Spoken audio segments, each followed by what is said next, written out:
Welcome to a sparkling new podcast from Mike Parry and Mike Graham. We're the two Mikes. Actually, it sounds even better when you do it Dullsville, because when you try to be happy and excited and energetic, you sound pathetic. Thanks.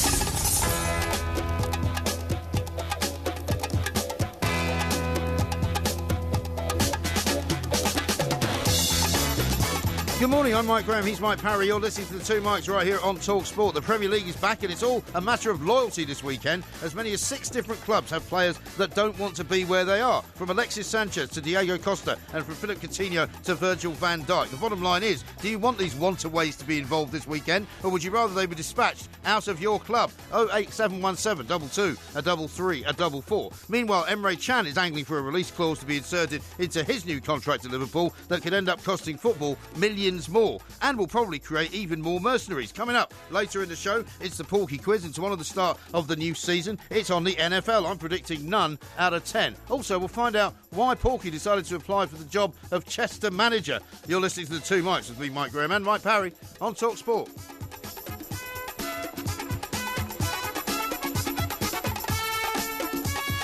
This is talkSPORT. We are the two Mikes. It's time to say a very, very good morning to Mr. Mike, a Porky, a Parry. Very good morning to you, Mr. Parry. Have you got your glasses fixed? What are you doing? Mate, I'm trying to work them out now. Oh, yeah. These are another old pair. You've got another old pair. I thought you were going to go to the opticians. Yeah, I'm going to the opticians after the show today. These are trifocals. Trifocals. So the problem is that because my eyes have deteriorated since these were made a couple of years ago, I've now got... Well, to be fair, most of you deteriorated since a couple of years ago. They are triply out of focus, you really? know what I mean? Well, what's the point of wearing glasses? I can see 3 versions of you now. Well, you're lucky old you, but I mean, surely if they don't work, you shouldn't be wearing them. You give yourself a migraine. Well, I'm going to get to the opticians. In fact, I'm not even sure this is the right spare pair.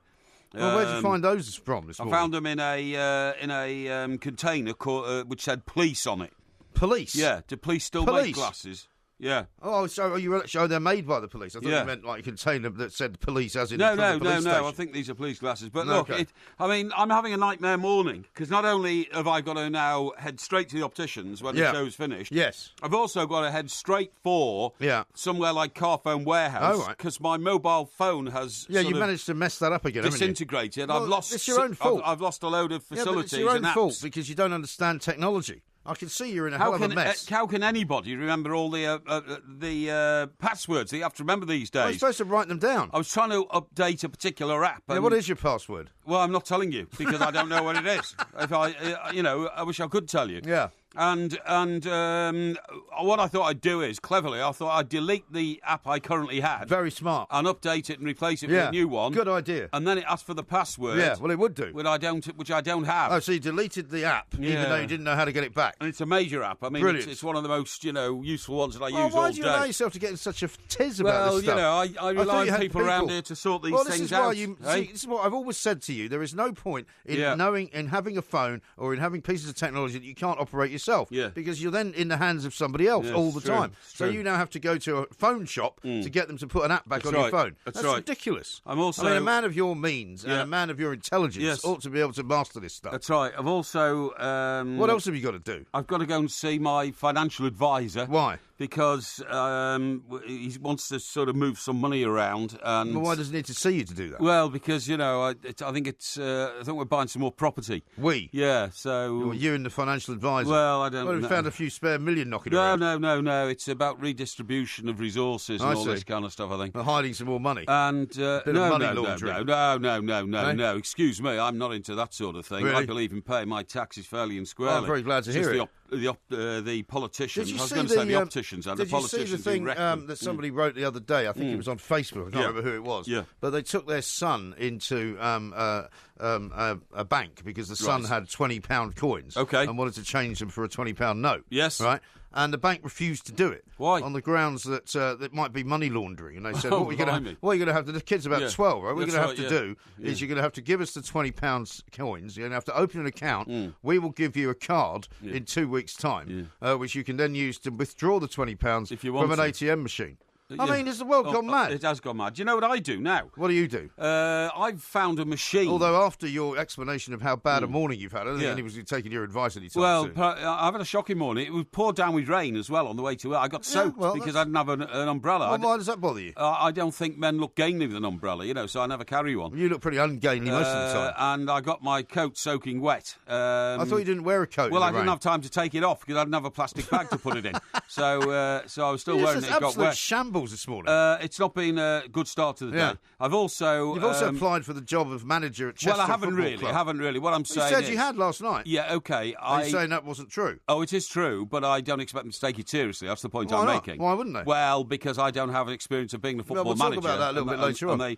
You can't do any worse than the last guy. The other thing is, I've been talking to a pal... Lost to Solihull Ramblers. Solihull Ramblers, that's right. Yeah, not very good at all. No. I'm talking to a pal at the world's favourite airline. Oh, yeah. British Airways. British Airways. Yeah. And, we are off to America next week. We've got lots to do. Yeah, we know that. We put out that stream yesterday, right? Yeah. And a lot of people enjoyed that. They quite enjoyed it, yes, absolutely right. Yeah. Well, we've had 7 or 8 minutes now of you just talking absolute balderdash. Well, let's talk Would you mind talking about what we want to talk about, which is, first of all, about these 6 players, Mahrez, Costa, Coutinho, Sanchez, Barkley, Van Dijk. Now, these are 6 players who don't want to play for their respective clubs. Yes. OK? So we're talking about Chelsea, we're talking about Liverpool, we're talking about Arsenal, we're talking about Everton, we're talking about Southampton. Now, of course. What is going on? This was my idea this morning when I first came in. I thought, this is what we're going to do today, OK? Because despite the fact that I've had a nightmare of a day, I mean, since 4:30 this morning, I've been wrangling with technology. Well, then you've I'm not good with technology. No, I'm not good with technology. It's not that you're not good with it. You're completely useless with it. Oh, dear. You should get a couple of lessons and you should become more adept at running your own life. So anyway, the first thing I did when I got in here, I said, how can we have an explosive start to the show? And then what happened? I suddenly realised an explosive start to the show. Unlike that poor woman who got into a car and had an explosive start to her day. You told me that was a bloke yesterday. I thought it was, but it wasn't. It was a woman who had an aerosol can in the car, lit a cigarette, started the engine, and then, have you seen the state of the car? Yeah. I mean, it blew out all the windows, it buckled the doors, about it yesterday. Took the roof off. We talked about it yesterday. I know, but we only saw the poor woman and the state she was in today, poor woman. Anyway, I came this morning and I said, right, what about this? Mahrez, Costa, Coutinho, Sanchez, Barkley, Van Dijk. I've already done all that. Yeah, I know, I'm just doing it again. Yeah. Their hearts aren't in the team that they're going to be playing for this season, certainly up till Christmas anyway. So do the fans... So what's the question? Well, do the fans feel that those players we've just named should put on the shirt of the club that they are representing? Do the fans feel they're going to get value for money out of these players if they've spent most of the summer angling for or been subject to a move to another club where part of their heart might still lie? Is it also not the case that they will be disruptive in the changing rooms, in the dressing rooms, in the training ground and all of that? I mean, Diego Costa, for example, is not even back. I mean, we know he's not going to be playing for Chelsea. Yes. But we've got Eden Hazard saying he wants him to come back. We've got the situation where the manager, Antonio Conte, seemingly isn't speaking to him. The club have already moved his car out of the players' car park into the sort of reserve team car park. That's right. He's out of the country, still in Brazil, sort of, bumping his gums. Nobody knows what's going on. Surely to heavens, the idea that these people have got their heart in any kind of job or any kind of club is an absolute joke. What I was saying just before the news there is that I actually think that the league should go as far as to say all this badge kissing that goes on, like, Lukaku kissing the Manchester United badge. Yes. It should be actually a yellow card offence now. Well, how can that be a yellow card offence? Well, it's a yellow card offence to take your shirt off, isn't it? It's a yellow card offence to show a sign underneath your shirt if you've written it on your vest. Yes. I think that if you kiss the badge, you could argue that, one, it's an incendiary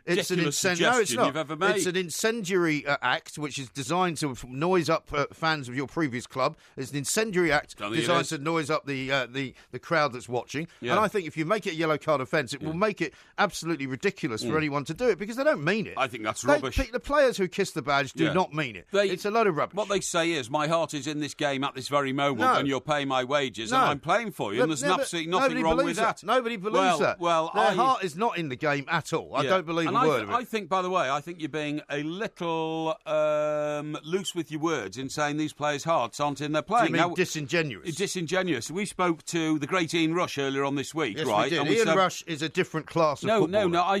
We said to him, what about the Coutinho situation with his heart being it? He said he's a very decent man. He's a very decent lad. He's got values. If Liverpool are playing his wages, you'll get 100%. And I think we have to accept that as their professional footballers. It's ludicrous to say that his heart is in it, though, because he wants to go and play in Barcelona. Yes, but he's not at Barcelona. And what I'm saying is, I think we have to accept that they are professional footballers and they will give their everything to try and contribute to the team in the pursuit of victory. Well, what about Ross Barkley then? Let's go a bit closer to home. Well, Ross is injured anyway. His heart is going to be in it? He's injured no, anyway. I know that, but I mean, he's at the club. Basically, Ronald Koeman had a press conference yesterday. Yeah, Mr. Koeman saying he will be included. In which he said that he will, for the moment, be a part of his plan as and when he gets better. He did. But clearly, Barkley doesn't want to be at Everton. Yeah, well, he doesn't, does he? Because otherwise he would have signed a new contract that's been offered to him. If you're a player sitting next to a guy like that in the dressing room, you must think, well, he doesn't want to be here, and there must be a reason why he doesn't want to be here, so he can get stuffed. I'm not going to talk to him. Well, I think this is provocative language that on your behalf. I don't think it is. I don't think it helps. I think we have to accept that if these players are taking money from their clubs, they will give their all. That's what I would say. Because I believe in that's because you're being terribly naive. No, it's not. I'm not naive at all. Yes, you are. I think I know the psyche of footballers better than you do. Why do you think that? Well, because I've mixed with them for a longer period of time than you have. Yes. And I would say. You played golf with John Hartson, have you? No. Have you sat down and discussed the world of football with John Hartson on many occasions? Okay, John Hartson, fine, a nice lad, a good lad. We saw him went up to Scotland. Okay, that's not a problem. But why are you making petty boasts about, I know more footballers than you do? Well, why are you making this petty boast? Because you just said that you did. I didn't. I think I know the psycho footballers better than you do. No, because you said you've been hanging around with footballers a lot longer than I have. I have, because I started working with Alan Brazil 20 years ago, okay? He is a professional footballer. He hasn't been a professional footballer for a very long time. In the World Cup, and he has a professional footballer psycho. Yeah. I worked with Psycho. You call him Psycho? Psyche. What about Psycho? He works for talkSPORT. I've worked with him as well. Yeah, no, I don't think I have worked with him. I've worked with You've seen the time, Andy by the way. Townsend. Can we, since this is the end of Ireland, since this is the end of the week, do you think there's any possibility that you could try and get to the times that we're supposed to get to and stop talking so that we can hit the news on time, so that we can hit the travel on time, so that we can go to the cricket on time, so that we can do all the things we're supposed to do as part of the job? I ask you to do in the whole of this show, just get us in and out of the breaks on time, and usually screw that up. Come on. It's time to get out. You're on strike now. Why don't you get us in and out of the breaks? In fact, I'll just leave you to do the show on your own. You can make a complete dog's breakfast of it like you did the other week.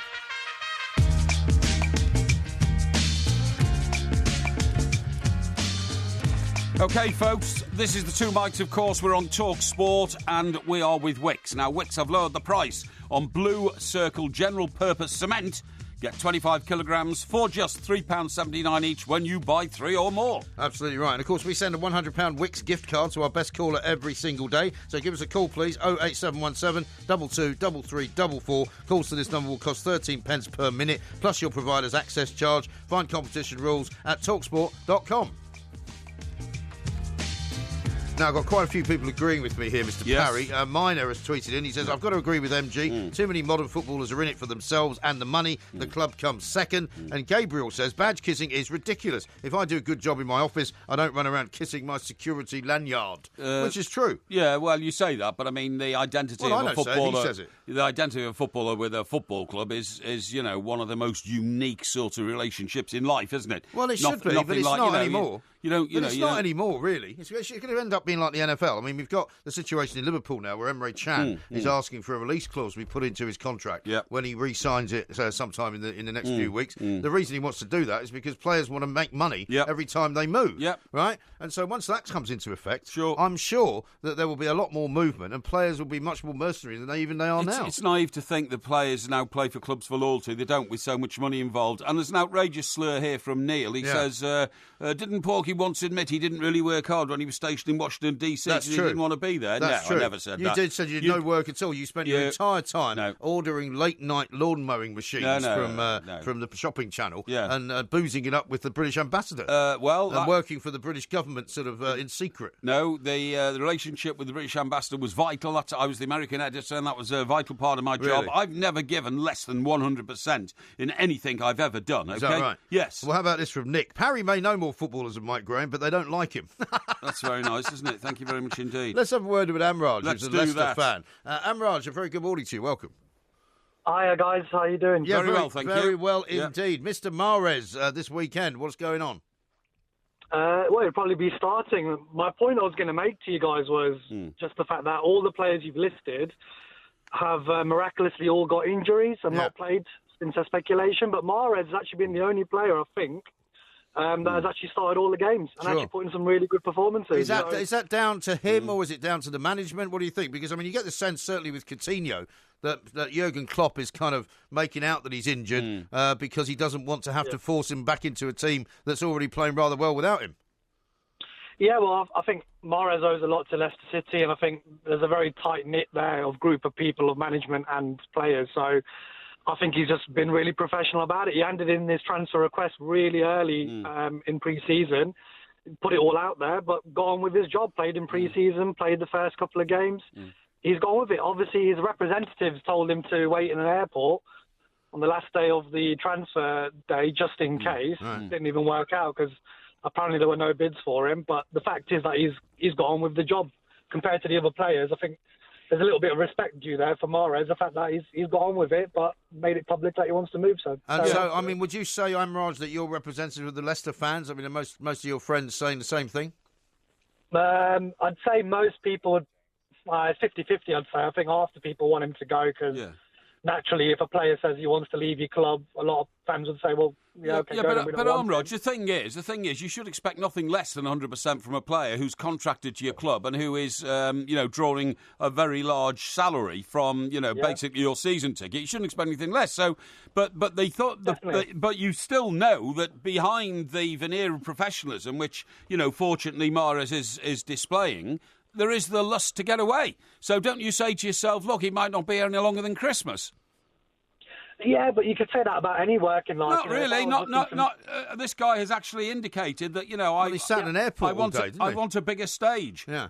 So, he doesn't think Leicester's a big enough stage. I'd love to say Leicester's the biggest club in the world, but I'm a realist, and the fact is that there's plenty of other bigger clubs out there, and he's done really well, and he's looking for a bigger move. And if he goes, I wish him all the best. Thanks for everything. It's been brilliant. We'll make a tidy profit. But in the meantime, he's still giving 100%, and I'm just making the point that compared to Coutinho, Costa, Van Dijk, they're not playing, they're refusing to play. Well, are they? I don't think we can say that. I don't think anybody's refusing to play. No, we're not sure, but I'll tell you this, Amraj. If he turns around and kisses the badge after scoring tomorrow, I think you won't like that much, will you? What, Mahrez? Yeah. He's done it a couple of times. Well, yeah, but if he did it now, after indicating he wants to be away, that would be a bit of a sort of act of hypocrisy, I would say. If he scores the winning goal against Chelsea, he can kiss any part of his shirt he wants. Amraj, thank you very much indeed. Let's talk to Jack, who's a Liverpool fan. Jack, very good morning to you. Hiya, Phil. Yeah, what would you like to say, Jack? Yeah, the thing I wanted to make was, I think agents play a big part in, what players are thinking and the way they conduct themselves after the clubs have looked at them. Like, you look at Mahrez especially, he was in an airport and all that, but again, he's given it 100%. You look at Costa and you just think, why would any manager go near him? If as soon as he wants to throw his toys out the pram, you just think, I don't know why anyone wanted him. He's a great player, don't get me wrong. Well, that's right, 25 goals. 25 goals is a pretty good, persuasive reason to want him, isn't it? Yeah, but if you just disrupt in the whole dressing room, which he has done, Chelsea don't look much to me compared to last year now. Is that having a big effect? And in regards to kissing the badge, I'm a Liverpool fan, but I remember as a Funes Mori for Everton. He'd been there 3 months and he got sent off in the derby, and he started kissing his badge like he was like a local born and bred Evertonian. And I just thought, what is he doing? But if it would have been someone like Ross Barkley or one of the young Everton lads coming through, you could sort of understand it. But Ross Barkley, you see, Jack, I mean, you're right to say that, and I totally agree with you, but Ross Barkley has kissed the badge at Everton many, many times, and now he wants to leave. Oh, yeah.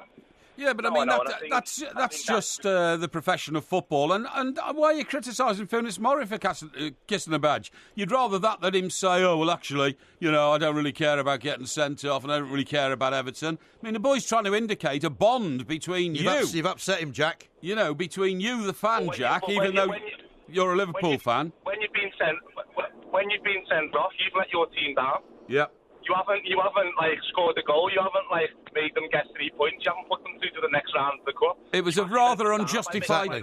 Exactly right. It was a very unjustified sending off, though, Jack. I'm sure you'll agree. Jack, you're absolutely spot on with that. Thank you very much indeed. Thanks for calling. We got loads more calls to take, of course. 08717 223344. Ali here, who's a Liverpool fan, agrees with me as well. He says they shouldn't be allowed to kiss the badge. Coutinho kissed the badge in April, and in July he hands in a transfer request. Well, you see, it makes no sense at all. They should make it a yellow card offence to kiss the badge and put a stop to it once and for all. Rubbish. You can be of the moment, and of the moment, you're loyal. During the 90 minutes, you're on that pitch, you're wearing that shirt. If you commit yourself to your job and to the responsibility you have to the club and the supporters, you can't be faulted. If you then decide there's a bigger stage to play on, I don't deny or... You seem to be very confused about this badge kissing. I know, I don't hold it against any man to have ambition in life. You just told me Mahrez shouldn't kiss the badge, and you told me Finis Mori should. I mean, you don't know what you're talking about. No, I never said anything about Mahrez. Yeah, you did. You said Mahrez shouldn't kiss the badge. Mahrez shouldn't kiss the badge if he's indicated he's away, but Finis Mahrez has not indicated in any way that he wants to be away. Well, you're just very confused this morning. This is talkSPORT. The fact that your phone has broken has clearly sent you off your gyro. This is talkSPORT. I'm not confused at all, Tommy. We've been talking about the situation with badge kissers. We're talking about the situation players with who don't want to be with their clubs. Minimum of six players involved this weekend who probably won't be playing for their clubs. The question Mike Parry wants to know the answer to is, should the clubs just get shot of them and not leave them hanging around making everybody else upset? Simon says Porky's missing the point. Barkley is a great example of the hypocrisy of badge kissing because now he hates Everton. Well, he doesn't hate Everton. I don't know how you can say he hates Everton. But he certainly doesn't want to stay at Everton, that's for sure. Well, that's absolutely true. But, I mean, it doesn't mean he hates Everton. Everton's the club that developed him into the player he is today. If he now sees opportunity elsewhere, I stand in no man's way. And if he doesn't want to play for Everton, I'm happy for him to play for somebody else. Yeah, but that's not the question you've asked. The question you've asked is, should the club be getting shot of these players? Well, they can't, can they, until December? This is the whole point. Effectively getting shot of them by putting them in a cupboard somewhere and not actually including them. Because what Ronald Koeman has said is that Barkley is still an Everton player. Yes. And as long as he is, then he's still in his plans. I mean, are fans happy to say, well, look, even though he's a very good player, I don't want him to see him in an Everton shirt again, or I don't want to see him in a Chelsea shirt or a Southampton shirt because he's been disloyal over the summer. I don't think you can level that argument against players anymore. All right, well, let's talk to Alex McLeish, a man who's known many players in his time as a manager, both at international level and at club level. Alex, a very good morning to you. Welcome. Morning, boys. Hi, Alex. Thanks for joining us. Now, you'll know all about the way that dressing rooms get disrupted or not by players who say they want to get out during a transfer window but then don't go. I mean, how do you handle that as a manager, Alex? Yeah. Well, it depends on the character, but I've got to say that by and large, players knuckle down again, and the only thing those guys want to do is get back into the football team. I can remember way back in the time, wasn't agents around at the time, but it was about speculation I would leave Aberdeen, and I ended up re-signing with Sir Alex. But there was a wee bit of time out when I thought, I don't know if I want to re-sign, and I felt kind of a little bit in the huff at the time, when over the talks and the way the contract was going. But then, very, very quickly, you're back in the team, and the only thing you want to do is stay in that team and keep on winning. Yeah, absolutely. I mean, the point is, Alec, unless they're very dim, a footballer realises that whilst he's on the football pitch, he's in the shop window if he's looking to move to another club. And he has to demonstrate both his professional ability and his attitude to the job, doesn't he? Exactly. There's loads of factors, and I heard you talking about the fans there. Yeah. Do the fans want them in the team? Is there going to be negative vibes from the terraces? I think as long as they're signing and playing for that jersey, whatever jersey it is, then the fans will get behind them. And I think in the Barkley case, it looks as if Ronald Koeman might actually need him. Yes. Yes. While he said that he wouldn't play for Everton again, I don't know if he's changed his stance on that. But I would suspect the fact that he's still going to be an Everton player at least until the next transfer window. That's right. And I think he will be available to play when he gets fit again. I think, as you say, Alex, as long as the players are doing something as a contribution to the club. If they're scoring goals, I think the fans are pretty fickle about that. They don't really care. But it's when they stop playing properly and maybe they look as if they're not putting in the effort. I mean, I've got a tweet here from Robin Kidderminster who says they won't give their all in case they get injured and then the dream move is off. Also, you get some players who are happy not to play and just take the money, like Charles and Zogbia. Now, I know you were his manager for a while at Villa. Well, you'll recognise it immediately. And when a player plays himself out of the team, then there's no doubt about it. You spot that a mile away, and they can be found out very quickly on that. If he's thrown his dummy out the pram permanently, or if he's acid in the dressing room, then you have to engineer a way to get him out of the club. And sometimes it calls for drastic decisions where you have to say, look, I can't include you in the training of the first team anymore, and that has happened on many occasions. And I know a lot of players sometimes think, well, that we have a right to be training with the first team, but sometimes it's a case of numbers, and you definitely want the guys that want to play for that team every week. That's right, and I think it's also true to say, isn't it, Alec, that a few years ago maybe it might have caused a bit of dressing room unrest amongst the squad and the team, but because football is now such a transient business, because a player would never really expect to be at a club for more than 3 and 4 years if he's very good, because people are always going to be chasing him. I think all the other lads now understand, don't they? You've only got a very short period of time in your life to cash in on your skills. Yeah, and certainly the money in the Premier League is like obviously never before, and it doesn't look as if it's going to stop anytime soon. Yeah. So, but these players can, in 5 or 6 years, maybe 10 years, be 5 or 6 years. They're made for life almost. Well, they're made for life after 1 year, really, if they're 19 years of age. I was going to say, Alex, I mean, do you find as a manager that sometimes you come under pressures from, say, the owners of the club or maybe from agents if you try and remove a particular player into the reserves just because you're not happy with him? Yeah, I've never really had that against me with any of the owners. I know sometimes you get president, for instance, working in Egypt. The president liked to have a little say in one or two things, but by and large, the owners allow the coach to do what he wants on the football side. And maybe definitely in some situations there is that kind of interference, but I've never really had an owner saying to me that he must train with you, or you're making the wrong decision there, So I've always stepped backing, and I think that's very important for a coach. No, absolutely right. Does the relationship between the manager and the player change the minute that the manager knows the player wants away? Or again, do you just have to both adopt a professional attitude to the situation? Well, it can be a problem if the manager, if he throws his dummy out of the pram. That's what I mean, yeah. Yeah, exactly, Mike. But I think in most cases, when you look at the Liverpool situation with Coutinho, I'm sure Jurgen Klopp will be working the magic. He seems to have a great relationship with his players, and he'll be full of cuddles for Coutinho, and he'll be talking to him and saying, look, there will be a time when we can't hold on to you, but it's not this time. And I'm sure he'll get Coutinho back in the fold very quickly. He's probably been smarting a little bit, thinking I'm going to Barcelona, one of the best football teams on the planet, but he's had that taken away from him. But it's not as if he's at a small club not about to do anything. Liverpool look as if they're on the verge of something, and Coutinho could be instrumental in that. Of course, absolutely. Well, Alex, listen, we're all very happy that it's a big weekend coming up. Thanks very much indeed. I'm sure we'll talk to you soon. Alex McLeish there, talk to you again. Aston Villa manager, Rangers manager, of course, Scotland manager as well. Let's have a quick word with Ryan, who's a Spurs fan. Ryan, very good morning to you.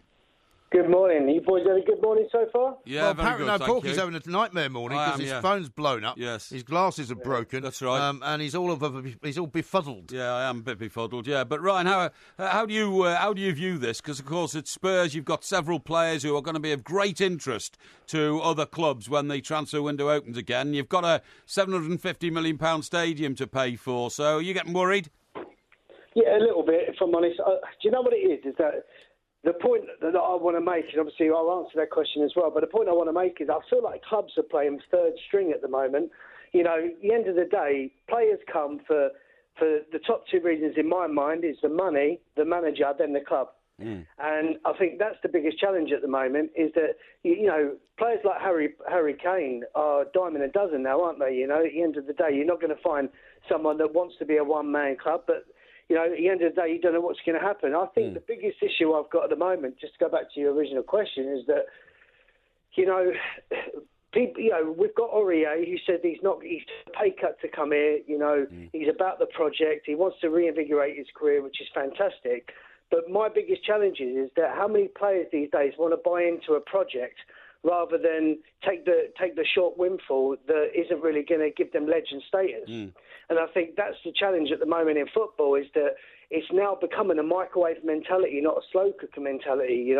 Football used to be all about, take your time, work, develop, and earn that legendary status. The players in all the big clubs that we can call legends, but unfortunately there are no legends in the game anymore, are there? The only legends you're seeing is on FIFA.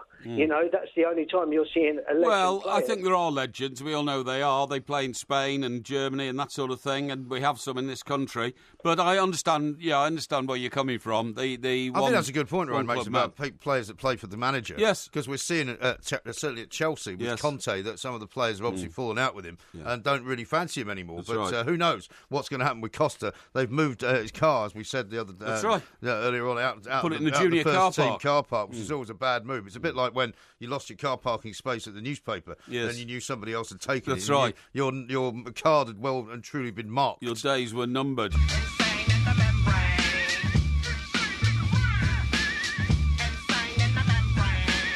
This is the Two Mics on talkSPORT. We're with Wicks, and Wicks have lowered the price on Blue Circle General Purpose Cement. Get 25 kilograms for just $3.79 each when you buy 3 or more. Absolutely. Now then, let me tell you this, you see. You don't read out these tweets that are heavily critical of you. I'm reading out loads of tweets. No, you try to edit them, so I'm going to read this one out. So why don't we just stop players smiling and even celebrating when they score a goal? MG, you are the plank. I'm with Porky on this one. That's ridiculous. I'm not saying that they shouldn't celebrate scoring a goal. Team Leck, by the look of it. Oh, Tom. Tom. Yeah. Team. You're going to get a new pair of glasses. Yeah, I do need a new pair of glasses. No, it's Tom. It's Tom. Do you want somebody to come in and give you a massage during the news? No, thank you. It might help make you feel a bit better. Come on, this is a family show. How about this one from Bryn? Sanchez is another one. I've got no time for him. Wish they got shot of him last window. Yep. Now it's going to drag on until the next one. Yes. And John says, forget about making it a yellow card offence. It's players that kiss the badge should be fined a week's wages. Yeah. See, there's somebody else on my side. Yeah, absolutely. Let's have a word with Craig, who's a Man United fan. Hello, Craig. Hi guys, good show again. Thank you very much. What would you like to say? Well, firstly, about the kissing the badge. I mean, I've been a Man United season ticket holder for 28 years. I've witnessed numerous players kiss the badge. Like Lukaku did the other week.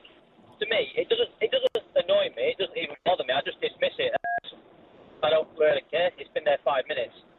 But then I look at people like Gary Neville that were born and bred Man United, and when he kisses the badge, you know he meant it, and he stayed there his entire career, and he meant the gesture he gave. Yeah, but to be honest, mate, he usually did that just to wind up the Liverpool fans. You know what I mean? Well, you can't fault him for that. No, you can't. I totally agree. I think it's great when a player decides to, give it to the opposition. But it's an act of provocation, Craig, isn't it? And so that's why I think it should be included as a cardable offence. Yeah, you could look at it like that. Yeah, it is an act of provocation, especially for, like Gary Neville, like you say, especially he really did want to wind up the Liverpool fans, and that was one of the main reasons he did it. And, it got the desired effect. Well, so what should we do next then? Should we stop players celebrating goals? Because, that's ridiculous. You know this ridiculous gesture, Craig, when a player goes back to his old club, he scores, and he doesn't bother celebrating out of due respect. What a load of rubbish. If you are giving it to the opposition by scoring goals or winding up their fans, I say more power to your elbow. No, you see, now you're wrong there. No, because I'm not what wrong. You're saying, I'm not wrong. Yes, you are. You're often wrong. I think players should be allowed to celebrate all their goals, no matter where they play, no matter whether they're playing club, country, lower league, Premier League. They should score. If they score a goal, they should be proud they've scored a goal. It's not as easy as people think it is. Yeah. If you play for Man City, you've got 10 chances a game, or you're playing for Bournemouth, you get 2 chances a game. You score. You are good at your job. That is your job to score goals. Yeah, absolutely. But what I don't agree with, Craig, is turning that goal scoring into sort of, taunting and doing stuff which is likely to cause an affray of some description, because that's what it often does. No, it doesn't. Very rarely. I mean, the other point I wanted to make as well about unhappy players. I mean, I think sometimes players don't necessarily have to be unhappy to want to leave the club. They want to progress their career. Yes. Yes, no, I agree with you. I agree. You can't... I mean, I don't know what job you do, Craig, but somebody comes along and makes you a better offer with an improved contract and more responsibility. Anybody who's ambitious has to take it. I understand that.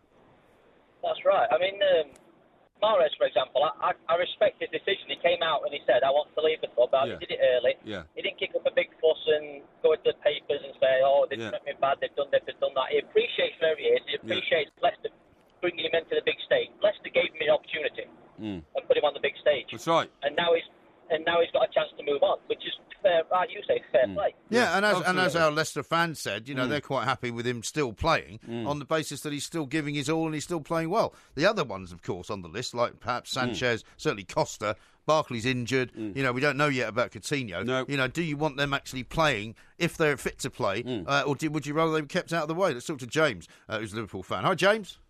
Hello there, guys. Thanks for having me on the show. Great show, as always. Thank you very much. What do you want to say, James? Well, to tell you the truth, I think this Liverpool situation with Philippe Coutinho, I'm a big Liverpool supporter, and I think when it comes to a young man at 25 in his prime, and a team like Barcelona come knocking, it's not very often a team like that comes for you. I don't think Liverpool should have stood in his way. I'm very thankful and very happy that he is staying, but I think when a team like Barcelona come knocking, you've got to, it turns your head. I mean, like I said, he's in his prime, and he's got to be thinking, you know what, Liverpool are a great team, have great supporters, a great stadium, great fan support, everything's going, practically the way I look at it, they're going the right direction. But are they going to win the league? I don't think so. Are they going to qualify for the Champions League next season? Well, that is a strong possibility. Are Barcelona going to win the Champions League? That is where you've got to look at it and think, you know what, they could win the Champions League. Yeah. They're going to win the Ligas. And this is where I could make my name on the big stage. He's done it the right way.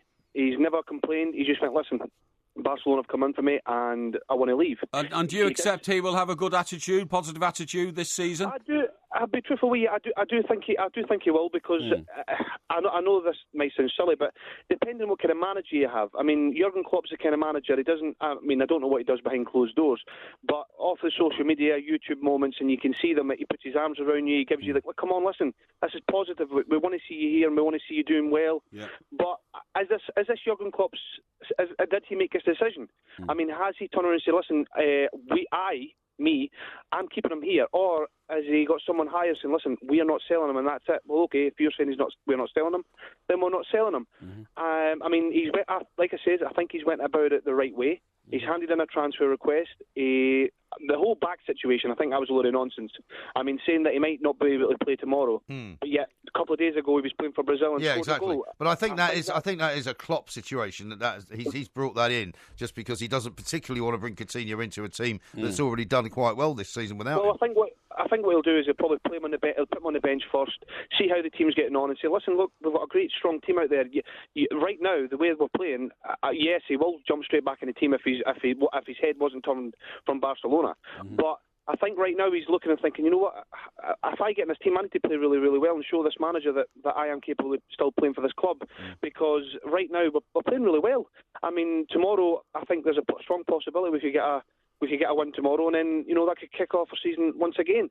I mean, there's players out there like Virgil van Dijk. I mean, we're saying to Southampton, well, you should do this and do that, and we think it's ridiculous, but we don't want to do it ourselves. Right. I mean, no, that's very true. He's done everything exactly the same as Philippe Coutinho, but we're not happy because the way that Southampton have went about and saying this and saying that, but we don't want to do it with Philippe Coutinho, which I think is very, very stupid. I mean, on the Hazard situation, who wouldn't take 70 million for a player? Listen, Sanchez is a phenomenal player, probably one of the best players in the Premier League era of the last maybe 4 or 5 seasons. He's an absolute phenomenal player. I love watching him play. He puts his heart and soul into every game. But who would want to play at this specific moment in time? Who would want to play for Arsenal? Yeah, well, you're absolutely right. Point. But he took the decision to accept the big contract when he first went to Arsenal, had ambitions there. Yeah. I actually have empathy with that. have Arsenal let him down, not the other way around? Well, very possibly so. What, because they haven't won anything? Yeah, exactly, yeah. Well, I mean, he plays it in the team. I mean, it's down to him as well. Yeah, you can't have one-man teams, though. Well, you can't have one-man teams, No. but, I mean, nevertheless, he has to bear some responsibility for the fact that Arsenal have failed to win things apart from FA Cups. Yeah, but the debate... We're running late again. Look, it's already 11 o'clock. Yeah, well, that's because you take things on. I have sympathy with Sanchez. No, you just stop talking, because otherwise it's going to be the end of the show. We won't have got through all the things that we have to get through. This is talkSPORT. I want to start a fight. So what? I'm still a rock star. I got my rock moves, and I don't need you. And guess what? I'm having more fun. And now that we're done, I'm gonna show you tonight. We are the two mics coming up. Steve Lillywhite's going to join us. He's the producer of the new U2 album, of course. He's going to be telling us about their new single. Yep. This, of course, is not U2. That wasn't a new single, was it? No, that was not. It sounds like a female voice. I know Pink. it is. Yeah, tell me. Pinky. Pinky? No, it's just Pink. Pink, yeah, that's Not right. Yeah, Pinky. Pink, yeah, Pink, yeah. No. She's How a old lady. is Pinky? Pink's 38 today. It's her birthday. Yeah, because it's I've not got bad, that, I've got a note here from Joe who says, any chance of a shout out today? It's my 19th birthday and it would make my day. She's a big fan of the two mics from Rayleigh in Essex. Rayleigh in Essex. Joe, 19th birthday. Have a great day, pal. Bit of bladderation in moderation. Yes. Stressing the moderation, of course. And have a great weekend, because obviously it's Friday and you'll be partying, I should imagine, over the next couple of days. Well done. No doubts. Patrick's also sent one in saying, MG, can you and El Porco give a congratulations to my daughter Bethany, who has been accepted for Bath University? Oh, really? A very fine institution of learning, that. That was your alma mater, wasn't it? It was indeed. Yeah, that's right, yeah. That's where I went. Although, what's the young lady's name? Bethany? Bethany. Do try and stick out the whole of the course, Bethany, unlike MG, who copped out after a couple of years because he just got fat, idle, lazy, found drink and women to be irresistible compared to academic work. Well, who wouldn't? Lived in a filthy flat where they never cleaned a plate because it was above an abandoned crockery shop below. They just went and got more crockery. That's true. Well, what's wrong with any of that you've just made out, trying to make people think that I'm in some ways, I'm kind of low life? Outrageous. That's actually quite a sensible way to live. Sean says, please can you wish my wife Donard Bailey a happy 10th wedding anniversary for tomorrow? Okay, what's her name? Donard. Donard what a Bailey. Nice name. Well, maybe it's Bailey. Yeah, hey? Maybe it's Bailey. Her Twitter handle is Donard Bailey. Oh, okay. But maybe it's Bailey and Donard's a second name. I don't know. No. Bailey's not a Oh, actually, no, name. Bailey's the last name. Exactly. No, you can be called Bailey as a first name. No, you yes, can't. you can. Nah. Yes, you can. You name me one Bailey. Hey? Name me one Bailey. Well, I can't name you a Bailey. Well, there's no Baileys. I've never come across a Bailey. Old Bailey. Anyway, Donard, can I wish you a very happy 10th anniversary? Yeah. It's a decade now you've been married, so I'm sure there'll be a few sort of wounds and... Do you know what the 10th wedding anniversary is? Because you know how they've all got a different sort of, stone attached to them. Silver is 25. That's right. And gold is 50, and diamond is 60. Well, I didn't ask you what they are. I was asking what the 10th one is. The 10th one is... Unbelievable. Copper. Is it? Yeah. You're just making that up, No, aren't I'm you? not. No, you have just made that up. No, it's the copper anniversary. Really? Yeah. Okay. Yeah. Right, now, let's talk about this application of yours to Chester Football Club, because Chester Football Club has invited applications after firing their manager the other day after they lost to the Solihull Ramblers. What was his name again? John somebody. McCarthy, wasn't it? John McCarthy. Something like that. All applications will be dealt with in a strictly confidential manner. Yes, that's right. According to... So that's why I've had to sort of row back a bit on my public pronouncement of applying for the job. Oh, you were full of it last night. It's confidential. You were full of the joys of spring last night. I've agreed to abide by the confidential clause. You said as well that you should be considered for the job because you couldn't be any worse than the guy who just got fired. Well, no, I didn't say that because that's denigrating a man who tried his best to make Chester work. All I'm saying is I could bring in a few very revolutionary ideas on how to get things moving. Well, let me ask you a couple of quick questions, right? Because the applicants will be required to demonstrate their ability to satisfy the following criteria. Okay. Number one, a working knowledge of the National League football or its equivalent. I have a very big knowledge of that. What sort of knowledge do you have of the National League football? Well, I follow Chester's progress very closely. They're my hometown team. Yes. Okay. Yes. Do you know where they are in the league? One below the relegation place. I'm a player. The relegation. Do you know who's below them? Below them? Yeah. Yeah. Who is it?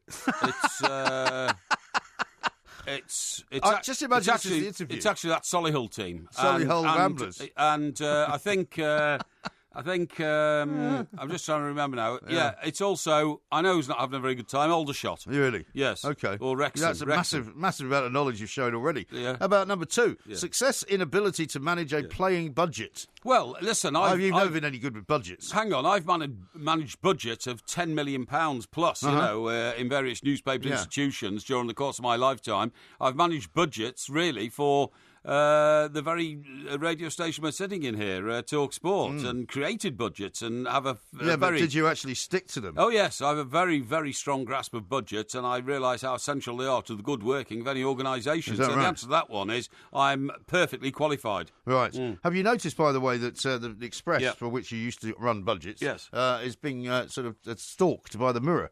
Mirror Group are looking like they're going to buy it. Well, they have done for some time. No, but this is a new sort of story today. New development, yeah. We'll come back to that. You have to have. I'm not sure why anybody would want to buy a national newspaper these days. Well, they still make a lot of money. But they still make a lot of money. You can. I mean, Richard Desmond, who's the owner of the Express, has turned it into a very profitable enterprise, and that may be why.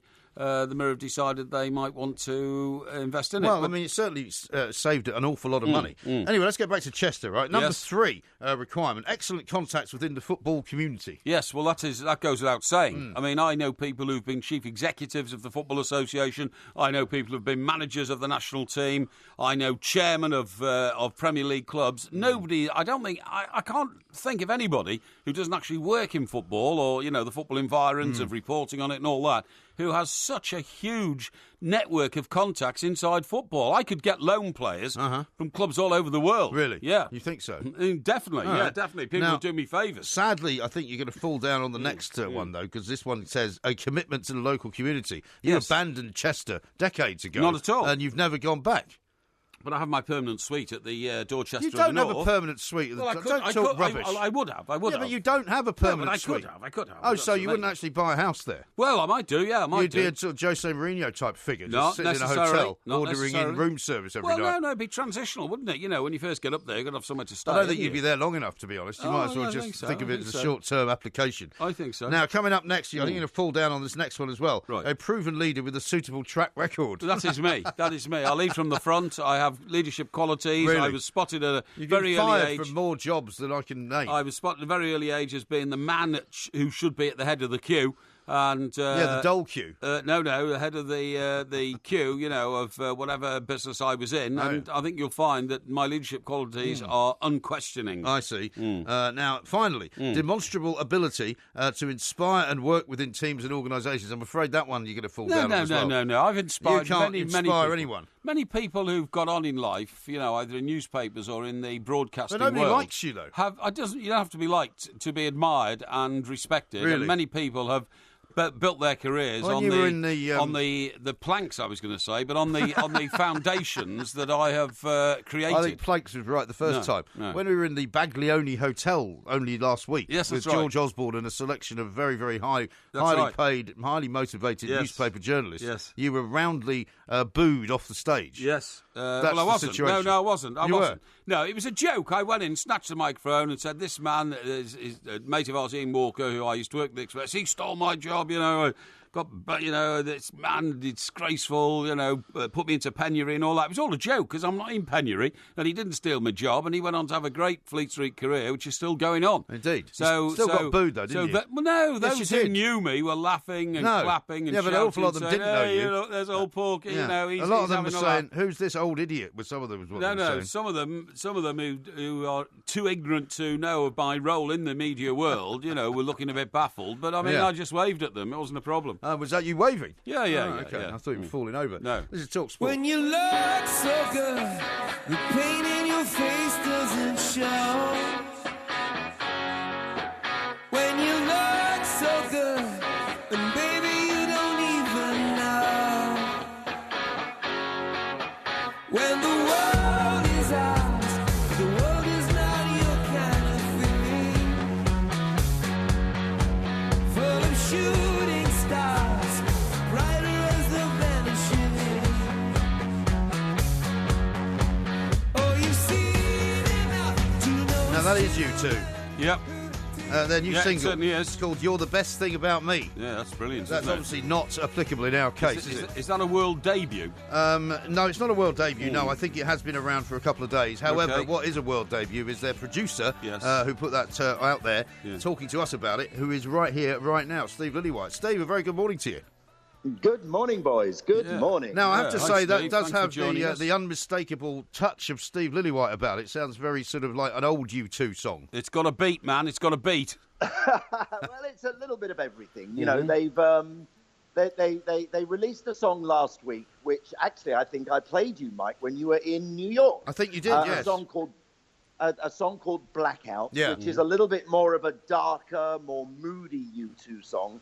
But they want the housewives dancing around their handbags. You know, so this You're the Best Thing About Me. It's a song Bono wrote about his missus, and it's a great fun song for the end of the summer. And I think it'll do well. Yeah, very excited by it. And the artwork for it. The artwork for it is people are saying very reminiscent of the album Boy, because it's the Edge's daughter who's on it. It is, and it's really funny. This just shows as you get older. I looked at the sleeve and I was convinced it was actually Edge's wife, because the daughter looks exactly the same. Right. Yes, it's amazing how I've worked with this band for nearly 40 years, and that's that's well over half a lifetime. And I've seen them go from young kids who really hadn't. You see, at the beginning, I was well known as a producer, and they were the band who no one had ever heard of. Yeah. So now it's the other way around. Well, that's absolutely. Only joking, Steve. Yeah. But listen, Steve, I picked out there the very distinctive guitar work of the Edge, and I'm amazed that he can still do it after bumping into MG in your New York studio that time. I thought the fright might have paralysed his fingers. You know what I mean? You're right. No, they're lovely guys. They are actually very, very down to earth. And as you boys know, you hobnob with the stars. You rub shoulders with the best of them. Well, and they're all just people, as you know. They certainly are. Now, listen, I've got a question for you, Steve, because we are doing a great big Christmas show at the Shepherd's Bush Empire, which is our biggest live show to date, right? And I just wanted to ask you if you've ever done anything there, because it's quite an iconic venue. Oh, it's a fantastic venue. And, I used to go and see, I remember seeing the Pogues doing Fairy Tale of New York there with Kirsty. And it was, it's a great venue. The sound, not that you'll be needing a good drum sound, for instance, boys, but it's a great old, it's a traditional. It's a proper theatre, isn't it? It's a proper theatre, and you'll go. And I'm not sure if I'm in London, but if I am, I will definitely come. Well, you must see you. No, if you come to London and you don't come to our show, that'll be the end of this beautiful friendship. I have to tell you. No, absolutely. No, that's as you should, as it would be. Yeah. Because I will come if I'm in London. But I have your DVD, by the way, from which you gave me, which is so funny. I love it. Yeah. So that's good. I'll just give you a quick plug for that as well. That's excellent. Marvellous. Thank you very much indeed. Now, shall we talk about Chelsea and Diego Costa? They've moved poor old Diego Costa's car out of the players' car park, which is fairly significant, right? Oh, my God. I would never want to be unfaithful to Antonio Conte. No. You just don't want, he is like a woman who's been scorned. Yeah. He's the wife whose husband ran off. Yeah. I mean, but you know what? After the first game against Burnley, I feared for the worst. After the second game against Spurs, I thought, oh, my God, he is the best manager in the country, because with his limited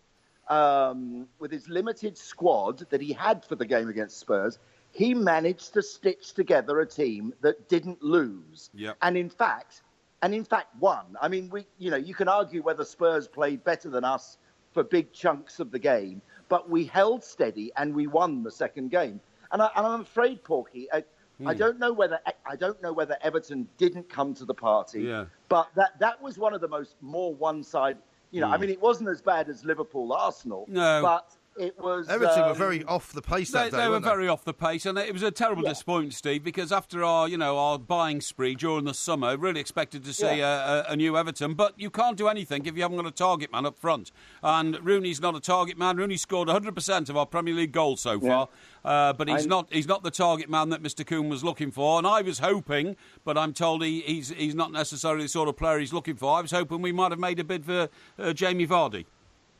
Oh, yes. Well, there was some talk that Chelsea were also going to make a bid for Vardy, but no, it's funny when you look at the history, when there's been a club with a really big player, like Tottenham with Gareth Bale or Everton with Lukaku, you sell that one guy is worth much more than the composite value of the 3 or 2 that you buy instead. Of course he is. There has to be something about the one guy, whether he makes the rest of the team come up in how they try. But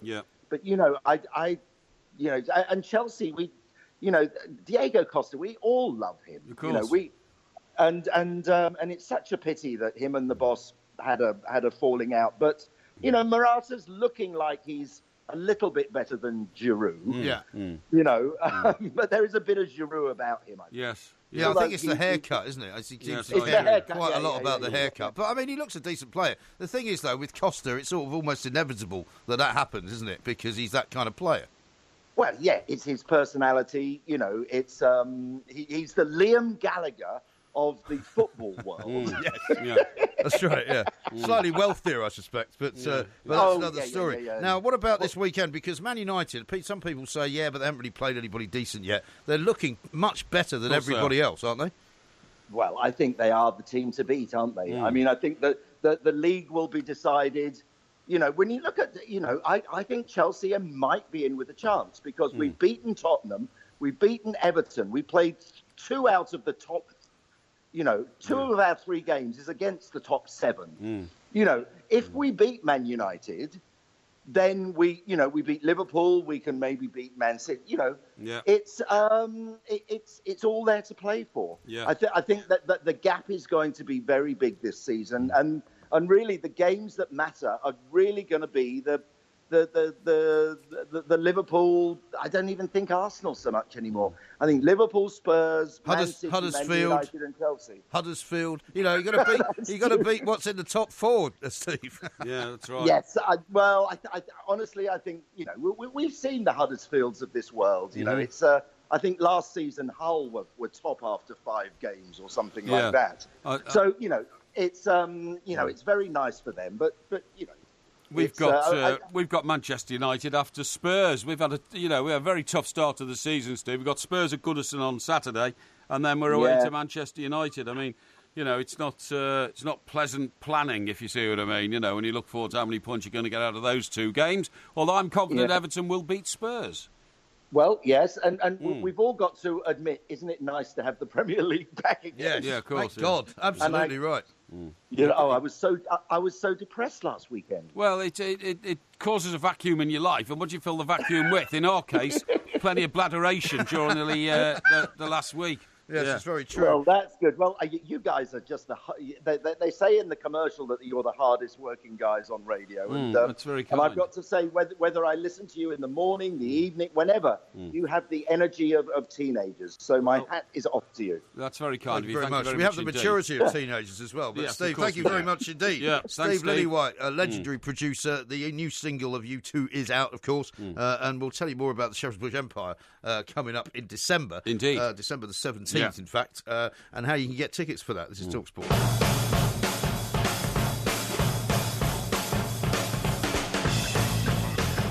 OK, folks, this is the 2 mics. We're on talkSPORT. We are with Wicks. Now then, Wicks have lowered the price on Blue Circle general purpose cement. Get 25 kilograms for just $3.79 each when you buy 3 or more.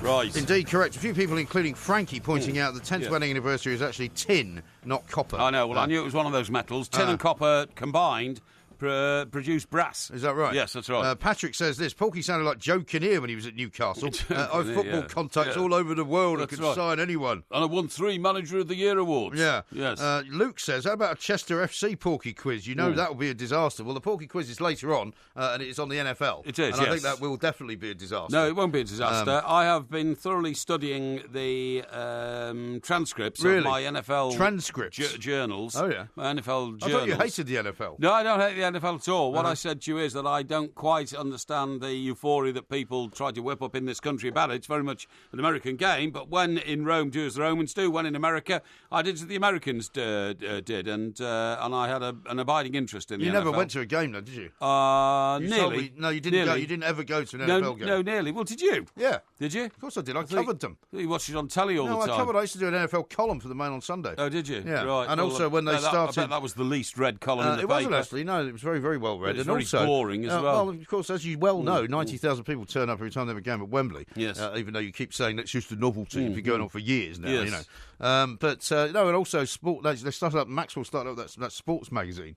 which he said he was going to keep going forever, and he shut it after 6 months. Yes, that's right. It's called Sports Week, I think. That's right. It was meant to be Britain's version of Sports Illustrated. Well, Mr. Maxwell also started the London Daily News, which was going to be Britain's first 24-hour newspaper. That's right. And that was going to go on forever. It only lasted 23 hours. I think it probably lasted 23 days. Yeah, something like just that. about, I think, yeah. A load of people left all the traditional newspapers, you Yes. know, going to Maxwell for big money. Yeah, yeah. And then found themselves redundant about a month later. Yeah, but they all 2 got months later. paychecks for leaving, and then they went back to their old jobs. Well, some of them did, yeah. You know, it it's used a to be the pretty good great scenario. thing in Fleet Street. I Yeah. remember talking to a mate of mine called John somebody at the Mail. A mate of yours called John somebody. Yeah, that's right. You've forgotten his name. I can't remember his name now. He's a bit older than me. But he came over to the Express after being made redundant by the Mail. Right. And then got made redundant by the Express and went back to the Mail. So he picked up 2 redundancy checks. Because what the papers used to do is they were so hopeless at running their affairs. Yeah. They'd, "Well, we've got to lay off like 50 people. Right.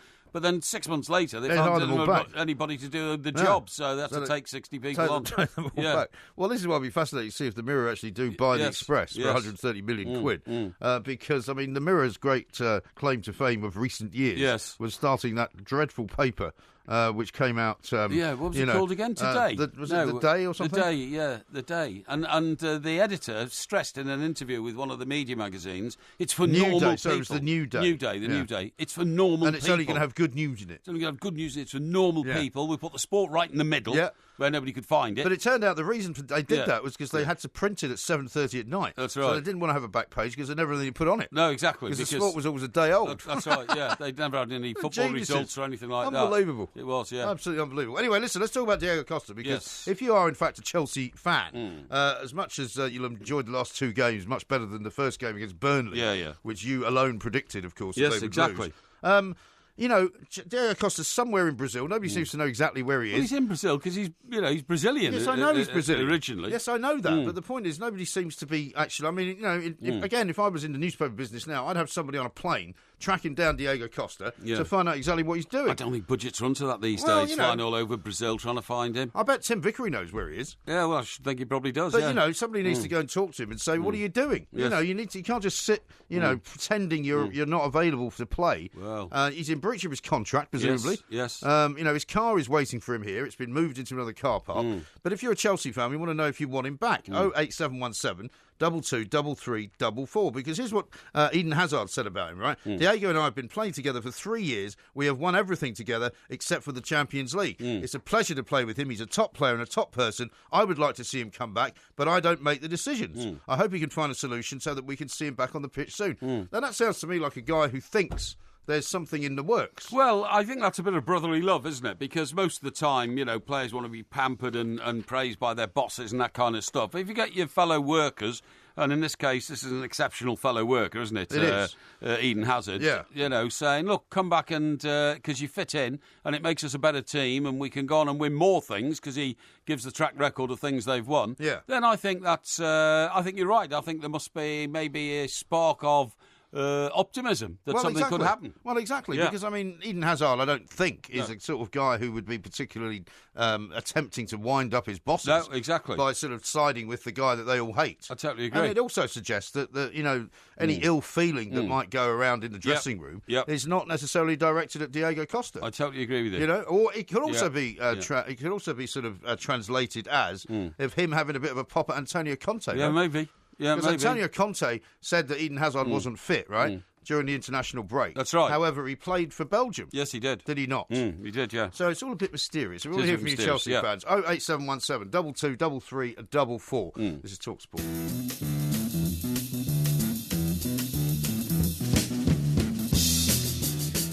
This is the Two Mics on talkSPORT with Wix. Wix have lowered the price on Blue Circle general purpose cement. Get 25 kilograms for just $3.79 each when you buy 3 or more.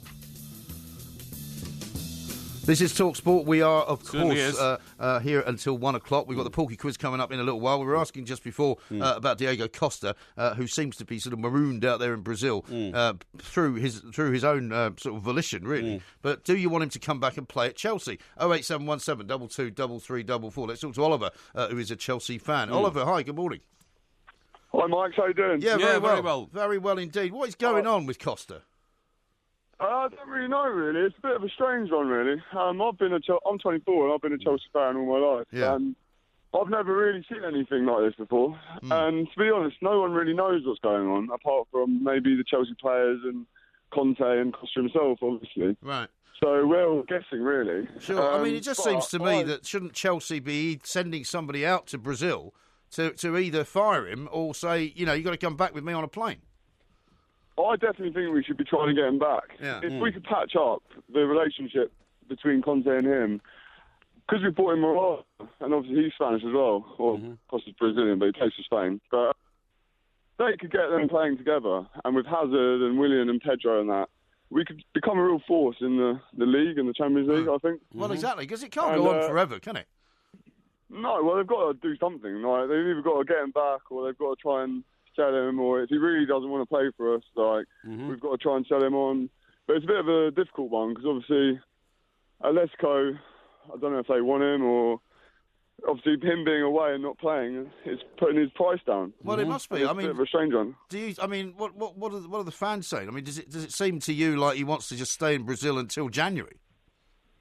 Yeah, I think so. I don't really know. I think no one really knows, to be honest. That's why it's such a strange situation. But I think we should be trying to do all we can to get someone out there and try and get him back and patch things up, or if we don't, then... Yeah, but that's an awful lot of hard work, I'm telling you, Oliver, to get out there for him just to tell you I'm not interested and get lost and I'm going to Atletico Madrid and, I don't think that... but he's under contract, though, isn't he? Yeah, but don't you think Mr. Conte will have now exhausted all the, the possible options to bringing him back into the fold, and he's a troublemaker now. He's seen as a troublemaker. I don't think it would be right to get him back in the squad.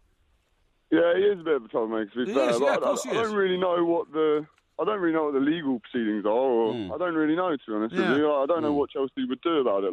If someone did that in a normal job, you'd just get fired. Well, exactly. Yeah. But I think the point is, Oliver, that he is under contract, and the contract is worth an awful lot of money, and so they have the ability, I would have thought, to make him come back. And also, you say he's a troublemaker, but according to Eden Hazard, he says, I would like to see him come back, but I don't make the decisions. Let's talk to Terry, who's also a Chelsea fan. Hi, Terry. Hello? Yeah, hi, Terry. Yeah, I'm on the hands-free. I'm just waiting, yeah? No, you're on the air, Terry. Hello? You're on the air, Terry. You're on talkSPORT. Oh, hello, Mike. Sorry, mate. Yeah, that's all right. Don't apologise. Just carry on. Right, hello, Mike. You carry on. I'm sorry to have interrupted whatever you were doing. No, I've just been sitting waiting for you. It must be bad Bluetooth. Sorry, mate. No, that's all right. So what do you think? What do you think, Matt? I've got a few points. Hazard and Costa. With Costa, there's a right way to leave a club and a wrong way. Yeah. If you leave the right way, the fans will love you forever. I'll be going to 79 Chelsea. I'll be at Leicester tomorrow. If he's staying out there now, I would never boo him. I'll sell him in January. Get as much as we can. I agree with Chelsea not selling him, but he's in a way he's destroying his legacy with a lot of Chelsea fans. I've got a season ticket. I wouldn't boo him. I don't know the ins and outs of this text message. But I'll go on to Hazard. Every year Hazard stays, I say I'd love to get one more year. Right. I know. At one time he may go to Barcelona or Madrid. Now, for me, the thing regarding the international break, he's just about back to full fitness. He's probably in contention tomorrow. I'll be there tomorrow at Leicester. He's in contention. The clubs have no say. Once the country calls you up, even if you're not quite fit, they want you out there to check. Have their physios check you over as well. So you've got to look at it two ways. Yeah. If Hazard had gone there and I don't know if he played both games, part of the game, I don't know. I heard he might have scored. So Chelsea can look at it two ways. He's got a bit of match time under his belt before the game tomorrow, or he could have gone the other way and he may have got injured again and been out for months. Sure. The club doesn't have a lot of say. Once the player is called up by the country, the club ain't got to say yay or nay whether they go or not. They have to go. Well, that was the problem Sir Alex Ferguson faced, and sometimes supposedly had them injured so they couldn't go. But let me ask you another question about Diego Costa, Terry, because there was a time when he more or less went on strike under Jose Mourinho. Did he not damage his legacy at Chelsea when he did that? Yeah, I think he did. I was at the game, the first game after. I think it was Sunderland. I think we won 4-1. Best performance of the season. I didn't boo any of the players. The three players that all got subbed, I think it was Fabregas, Oscar and Costa. Hazard might have got a bit of that as well, but he was injured or he was on the bench, I can't remember. All the three players that got subbed were the three ones that were rumoured to be causing problems there, and every single one of them got booed off the pitch. I didn't boo. it's worse things happening at sea than booing the players. I can't be bothered with all that. I don't boo no Chelsea players. But them 3 players that all got subbed were deemed to be causing a few problems there. So Costa's a fantastic player for me. He's taking the risk now of his place in the World Cup next year. His fitness is going to be shot when whatever he does now. Chelsea not paying his wages.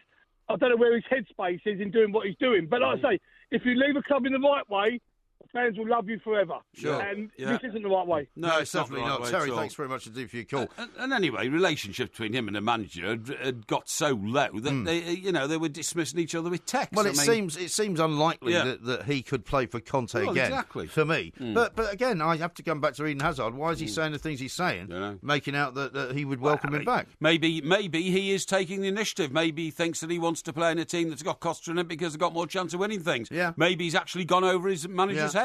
And Terry there mentioned the World Cup, as Chelsea Tony, who's sent us this text. He said, I'd not let Costa go till next summer, not play him all season, and just ruin his World Cup like he ruined our faith in him.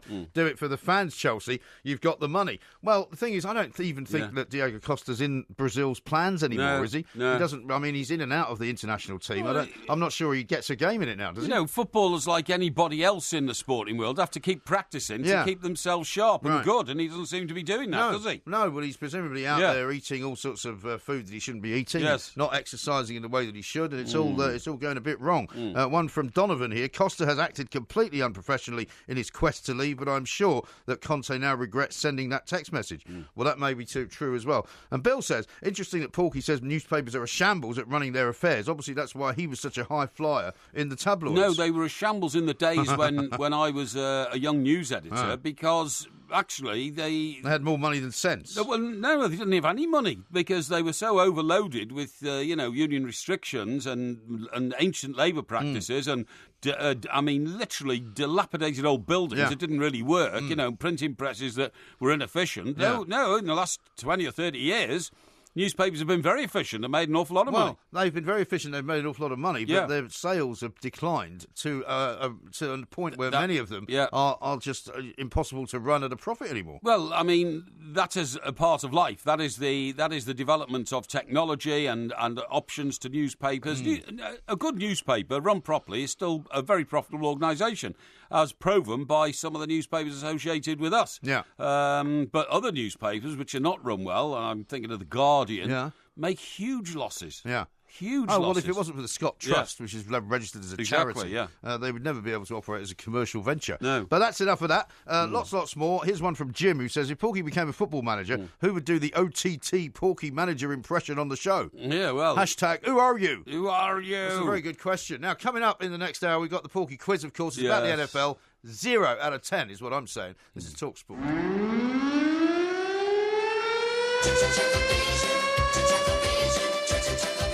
As your TV reviewer, I can reveal there are no plans for a new series. Yeah, no, but wasn't there a previous series? Oh, hang on, wait a minute. It says here there might be a new series. What's your problem? Quite a lot of people pointing out Costa doesn't play for Brazil. Of course he doesn't. He plays for Spain. Spain. Why? Well, you all knew that.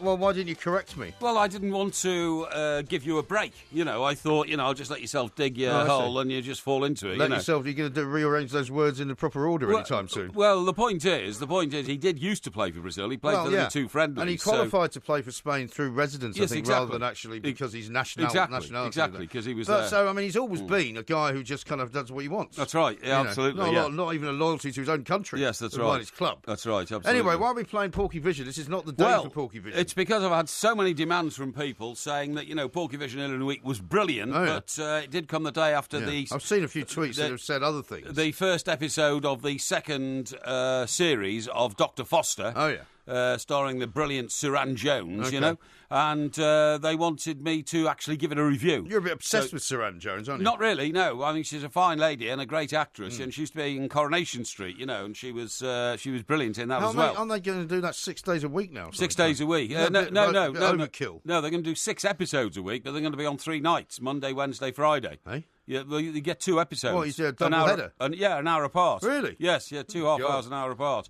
So, well, I won't be watching it. Really? No, Do you think anybody cares? I don't watch Coronation You're not a Street. TV reviewer, mate. I am. You know, I have but to you don't watch watch anything. I do. Whenever you mention Coronation Street, you're about 3 months behind. No, apparently. not at all. Anyway, Dr. Foster was brilliant. Was it? The start of the second episode. Uh-huh. She is happily getting on with her life, right? Yeah. In this sort of rural ideal. I've never seen it, so I don't really know anything about Okay. Well, what happened was in the first episode, Yeah. she discovered her husband was cheating on her with the daughter of a friends of theirs, okay? This has been in the first series. In the first episode. In the first series, Yes. yeah, the first series. Right. So he wasn't cheating on her with a friend who was a wife. He was cheating on her with a much younger woman who was the daughter of their friends, okay? I see, right. And she found this out by What a finding swine. a blonde hair on his scarf, you Right. know, which is already giveaway. I should be Well, very had careful. she not left him yet? Well, yeah, you see what's happened is, so in the end, she was ruthless in uncovering this plot. You know, she found his phones with messages on, all that kind of stuff, and actually went round to the house under the guise if they thought they had a dinner party arrangement. Oh, yeah. But when she got there, just completely, revealed the plot, that the daughter was actually having, relationships Things that we can't mention, on a family show. With the husband and the head of the house I that see. they just been visiting. How long are they going to drag this out for? I mean, surely it's the game set and match, No, right? no. She leaves No, him. no. That's the end of the show. So in the last episode of the first series, the husband is driving off shamefacedly with the young girl in the car I see. who is now pregnant and having his child. Oh, dear. And he's gone from the rural ideal where they all grew up. She was a doctor and he was a property developer, you know, and gone to live in London. Anyway, this one opens with her getting on with her day-to-day life with her 15-year-old son. And all of a sudden, invitations start dropping through the doors of the community from, which she lives in, where he used to live, saying, I'm back, come to the housewarming party. So he's married the younger girl. They've now got a baby. I see. He's now managed to turn his business round because he went bankrupt because of the demand she put on him for the separation in the marriage, right? Yes. And he's bought a new £1.5 million house and he's coming back to the village. Yes. Now, this could wreck a lot of lives, right? Well, it could. So he comes back, but then she does something really stupid, which I think shows that she's, not quite right in the head. I'm not talking about Saran Jones, I'm talking about Dr. Foster. Okay. She goes round to the address on the invitation, which, where it says the housewarming party's going to be. And she's not been invited, by the way, because you wouldn't, she's would the you? ex-wife. No. And she walks into the grounds, finds one of the sliding doors at the back open and goes in the house. So to all intents and purposes, she is trespassing or she's broken into the house. Well, people do some very strange things when this sort of business is going on. Yeah, that's right, yeah. Anyway, he comes home, says, what are you doing and all that.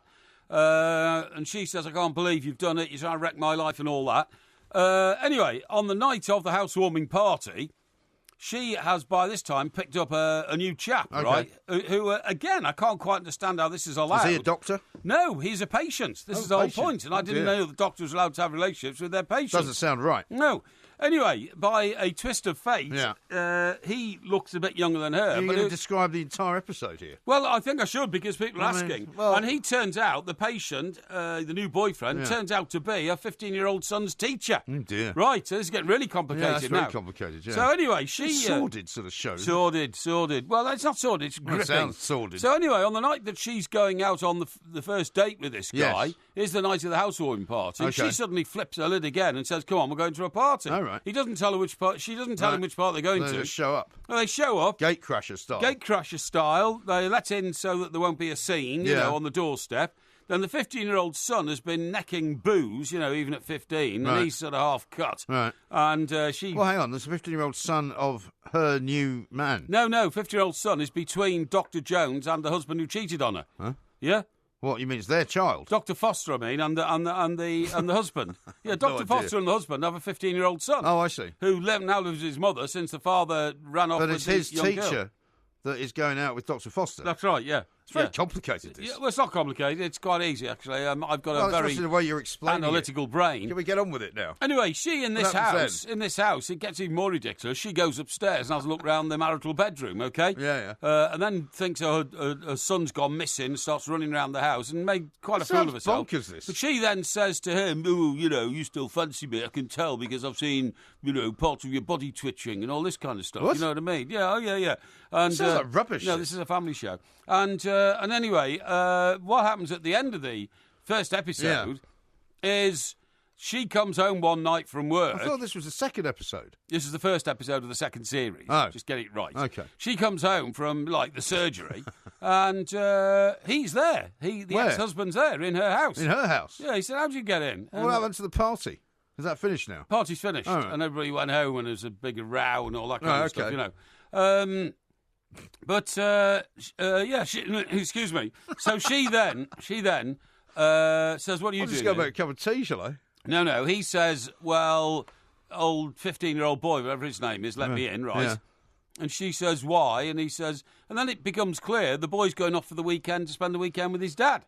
Right. Does he live with his mother then? He lives with his mother. Right. Which she's totally against, but she's not even sure it's just for the weekend. She thinks that, He's trying to steal him away. And they might have turned the boy's head against his mother. Right. She then goes round to the new house where they live and knocks on the door, and the young girl, who he ran off with, opens the door, and then they have this bizarre conversation. Right. She says, why do you hate me?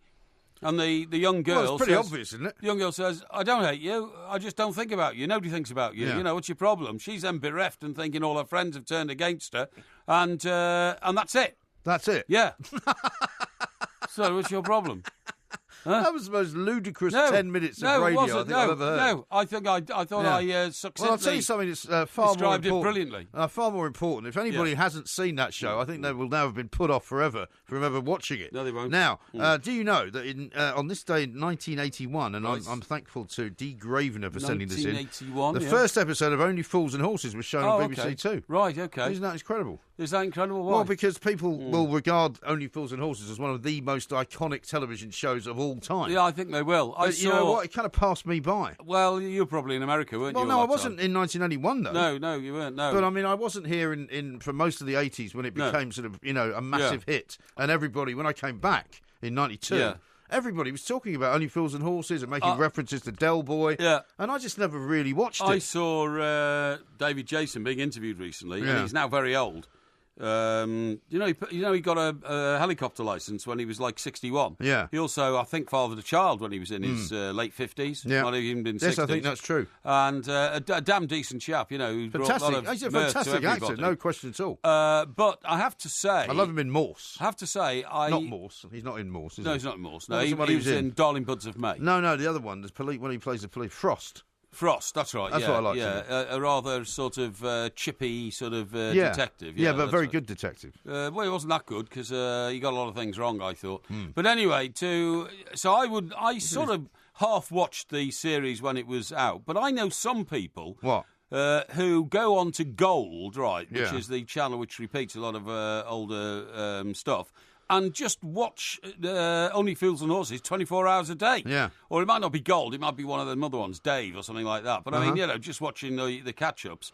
And I couldn't watch a single episode of the programme from the past because it's also very predictable, you know what I mean? Now, when you look at it now, sorry, why are you smirking? I'm just laughing at some of the... What do you mean? Some of the tweets that are coming in. Yeah, what about it? Spencer says, are you sure Porky wasn't watching Jeremy Kyle instead of Dr. Foster? No, I was watching Dr. Foster. And a couple of people said, Porky's review of Dr. Foster's going on for about the same length of time as the actual hour-long first episode. Yes, that's right, well, you're absolutely right there. No, but Only Fools and Horses, I thought it all became a bit predictable and, Del Boy, the sort of, the sharp-suited sort of street trader, and all that kind of stuff. I mean, there are some great lines in it, I think, but it's some types of humour are not for certain people and you just don't particularly like them. No, maybe, you may be absolutely right, I met the writer once. I'm trying to remember his name now, but he lived down in Surrey, and I went round to a friend's house once, and he happened to be there. He was the neighbour next door or something like that. Right. I can't remember his name. But that's good of you. Did you tell him you didn't like the show? No, I didn't. I told him it was a brilliant show, and that I was his biggest fan. Of course you did. Yeah, but I agree with you. Hypocrisy. I think I sort of got a bit weary of the these two fly-by-night brothers living in a council flat, with Uncle. What's his name? Uncle. What's his name? Uncle Bernie. No, I think it was Bernie. No, Uncle somebody or other. Yeah. And I agree with you. I sort of watched it. I think I never rushed home to say, it's Only Fools and Horses tonight. But I loved some of the other characters like Boise, He was great. He was the second-hand car dealer. Yeah. And they made a spin-off series with Porky and Marlene, who had to push off to Shropshire. Which I didn't like either, to be honest. I thought that was a little bit better. I like Marlene a lot. Boy, say, Del boy. All that kind of stuff. Yeah. Alan says, having been forced to endure this by my wife, Mike Parry hasn't made this show any more complex. It's just not very good. So a lot of people don't agree with you. I thought it was great. I thought it was compellingly sort of mysterious, and what his intentions were. Sound very mysterious. Uncle Albert, that's right. Thank you very much, Richie. He's just texted Uncle Albert. Yeah. Yeah, there you go. Yeah. Okay, well, thankfully, the bonus edition of Porky Vision Absolutely. is now John over. Sullivan, by the way, was the writer. What? John Sullivan. Okay. Yeah. Thank you for another tweet there. Thank you.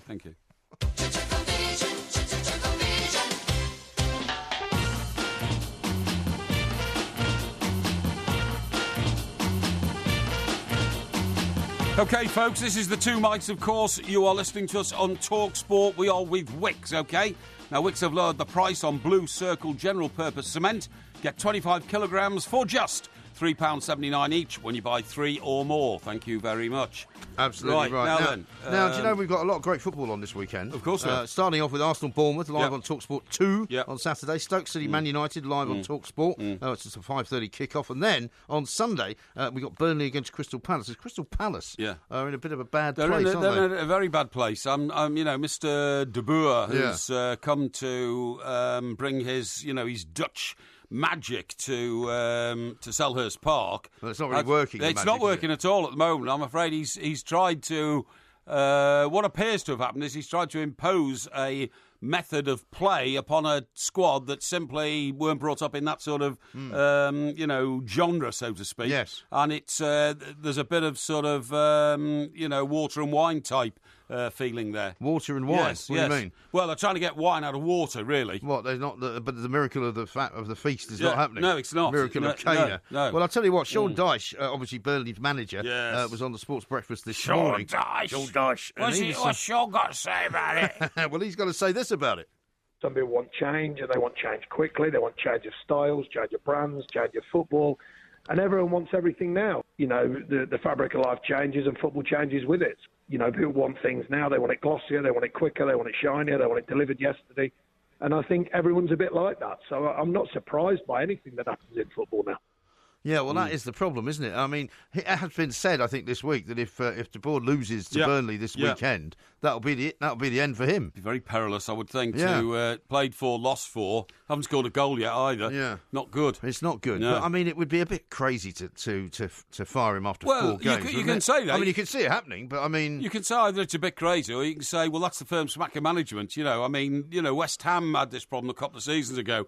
A very bad sort of campaign going up to Christmas. What do? Halfway through the season, you get really manager, you stick with him, and you've got to make the right decision in those sort of situations. Well, you have. Yeah. But I don't know whether Mr. Parrish, who we've done interviews with in the past, has somebody else in mind, because that's the problem, isn't it? I bet you'd be working on it now, because if he loses this one 4 and then another one 5, he'll have to go. Yeah. And Mr. Parrish knows, as chairman of the club, he's got to have somebody lined up. Yeah, but does he then give up on the kind of continental route that he went to get De Boer in? Who? And go back to somebody... Well, no, I think he'd be the best man for the job. Well, yeah, no, I know you say that, but I mean, he obviously had some idea that this guy De Boer was going to come in and create something different. Well, Mr. De Boer will have, an interview for the job, will have sold his vision to Steve Parrish. It's not working. Yes. So it certainly hasn't worked so far. Yeah. So, Mr. Parrish will have to try and interview somebody else who has a plan that does work. Yeah, has a plan that does work. Well, it's all a bit of a carnival atmosphere, isn't it? It's down carnival. Do you like what I did there? I like what you did there, yeah. We're about to talk about carnivals all right the fun now. of the fair. Yeah, exactly.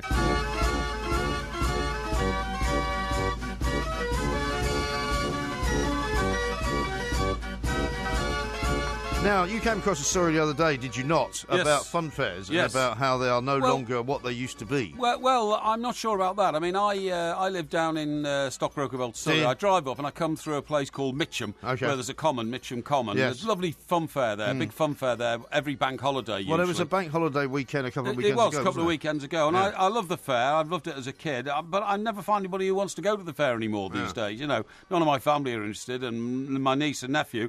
And so I'm wondering to myself, what's the future of it? And then I come across the this issue here. Now, the president of the Showman's Guild of Great Britain, which represents 2,000 fairground families, right? A gentleman who's been honoured with an MBE for his services to the funfair business is Mr. John Colleen, who's president of the Showman's Guild, who joins us now. Who joins us now and has expressed fears for the smaller funfairs, if not the bigger ones. Mr. Colleen, welcome to the show. Well, thank you very much, and I love the music and the introduction with our music. Yeah, yes, indeed. Now it's funny, isn't it, that that music does kind of conjure up the image of a fun fair and a carousel, particularly. But it's not the kind of music you often hear now at fun fairs. I've got 2 young kids, and we still occasionally go to a fun fair. Yeah, but it's now more likely to be a sort of Adele or something. Well, not so much Adele, but a sort of or... a trance tune or something, which is like a nightclub type piece of music, John.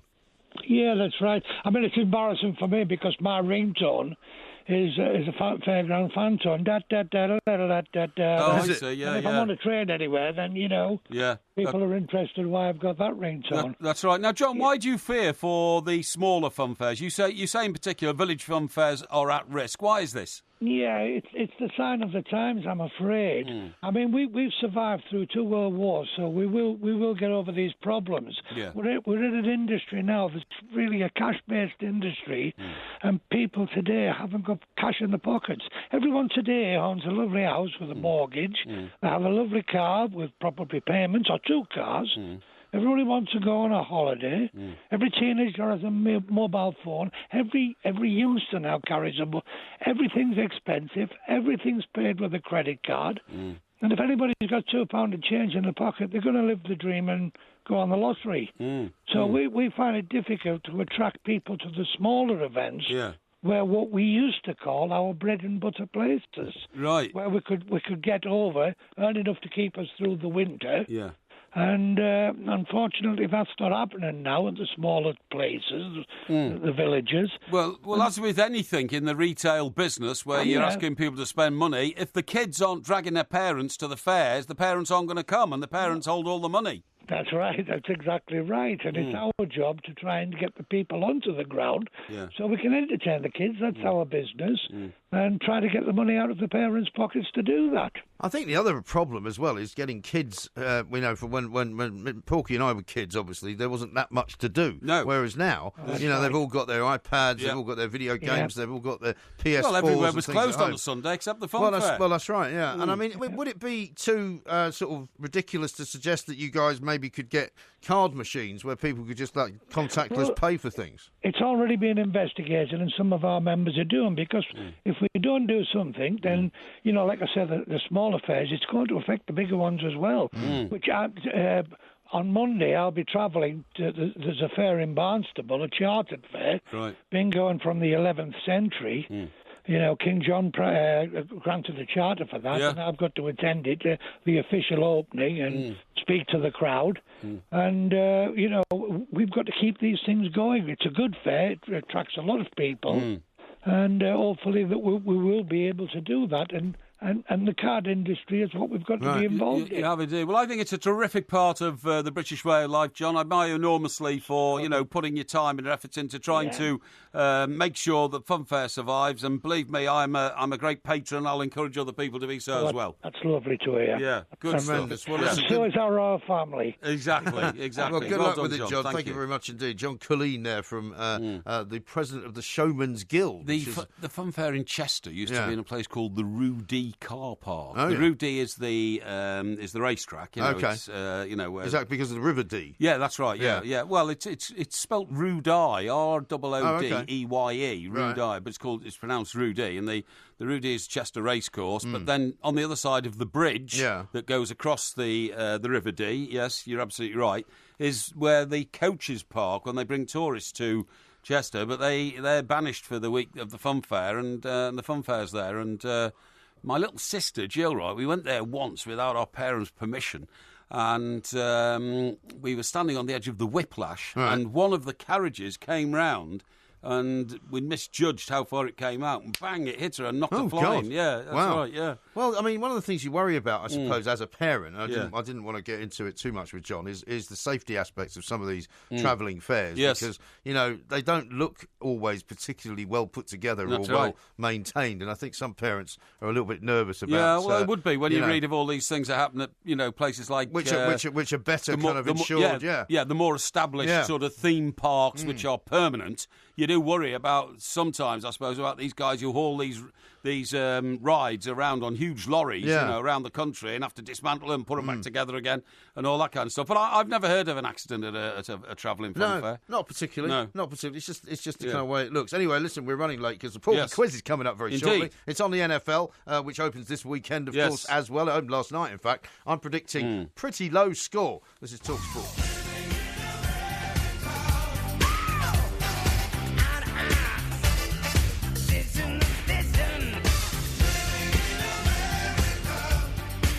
Now, as we have been telling people, we are, of course, going to America next Thursday. We are. So we're going to be flying over there with British Airways. We're going to be doing a show at the City Winery. We're going to be also doing a couple of talkSPORT shows from a studio in Manhattan. Yes. So it's going to be very exciting. So to honour that, partly, but also because the NFL kicks off this weekend as well. The Patriots lost last night, the opening game. We have, in my hot little hand here, a Porky quiz about the NFL. Good. And I've got the envelope, which you can now witness me opening. Yes. Okay, so that you can see that there is, as ever, only one set of questions, which I have here. Okay. You may wish Make to sure it's inspect just the one set. When I start getting them right, you switch to the get too many the right, doubly difficult questions. Okay. I only have one set of questions, as always, and that's an absolute calumny that you put around as if there's any gerrymandering. I think you'll find when I was away, you did a Porky quiz and you only got 2 out of 10 with Victoria Bourne as the quizmaster. Well, Victoria was very duplicitous on that one, I can tell you. Oh, yeah. It's not a very nice thing to say. Yeah. Anyway, if you get anything correct, you will hear this sound. And if you get anything wrong, you will hear this sound. Okay, that's fine. Are you ready for question number 1? Hit me. What is the name of the home of the New York Giants? The New York Giants do not, in fact, play in New York. They are based in New Jersey, in Meadowlands, and the stadium is called the MetLife. That is correct. Thank you. Dear me. Okay, what a start. Question what number a start. 2. I'm looking at the people behind the glass who said I wouldn't get a single question right. Question number 2. Jerks. O.J. Simpson played in only one playoff game in his career, right? Yes. Who were the opponents? The opponents were... This is quite a tight question. I think I saw that, actually. I tell you what. You saw it? I tell you what, I went to the town... Hey? I went to the town where... now, I'm thinking aloud here. Why are you looking down? I'm not looking down. You can probably look at everything I've got here. I went to Pennsylvania for a job, and I remember talking to somebody. I went into a bar. Can you guys keep an eye on him, please? Somebody was explaining this very game to me. I believe it... Yeah, of course, Pennsylvania, steel industry. It was the Pittsburgh Steelers. That's right. Thank you. Hey. Whoa. This is very strange. Well, it's not strange at all. Very weird. It's not strange at all. All right, question number 3. I lived in America a long time. I picked all this up. You didn't live that long. All right, well, you didn't live there within recent times. Which Brazilian model is the wife of the New England Patriots superstar Tom Brady? I know this because it's not even an NFL question, really. This is about international... So you want to complain about it? No, I'm not complaining. It's about international glamour. It's about beautiful women. It's about superstars. And I think she may be German, but you haven't asked me her nationality. But her name is... No, I said which Brazilian model. Oh, Brazilian model. Okay, she's Brazilian. I don't need to know her nationality. I just told you. Okay. It is. I think it is. Why are you laughing?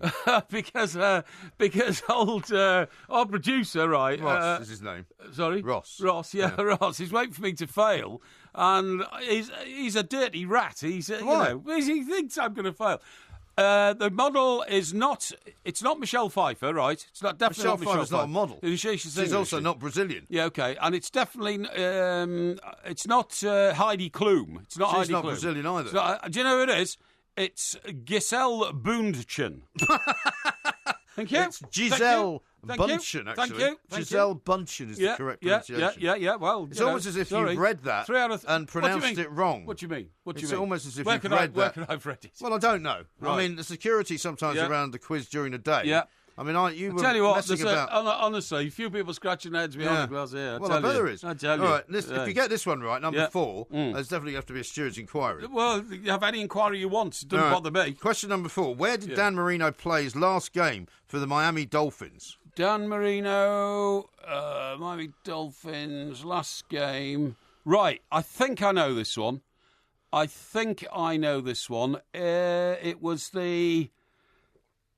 the same guy who owns Fulham, the Jacksonville Jaguars. Thank you. Unbelievable. Woo, woo, woo, There's woo. definitely something up here. No, it's not. Ross, you must have let this out somehow. No, not at all. Not at all. How have you got your hands on the questions? I didn't get my hands There's on the questions. no way you get these first four right. Don't be ridiculous. All right, question number 5. It's 100% so at the moment. Yeah. The last time you cheated, you'd only got to see the first 6 questions. We got to question 7. You couldn't get any more. No, I didn't. I've never cheated, by the way, and don't say that again, or my lawyers will be on. Question your back. number 5. Where was the Green Bay Packers coach Vince Lombardi born? Vince Lombardi? Yeah. I think As in the Lombardi Trophy. I think I met him. And I think I met him on his home territory when we went out there one time. He is a native of... No, I was thinking aloud here.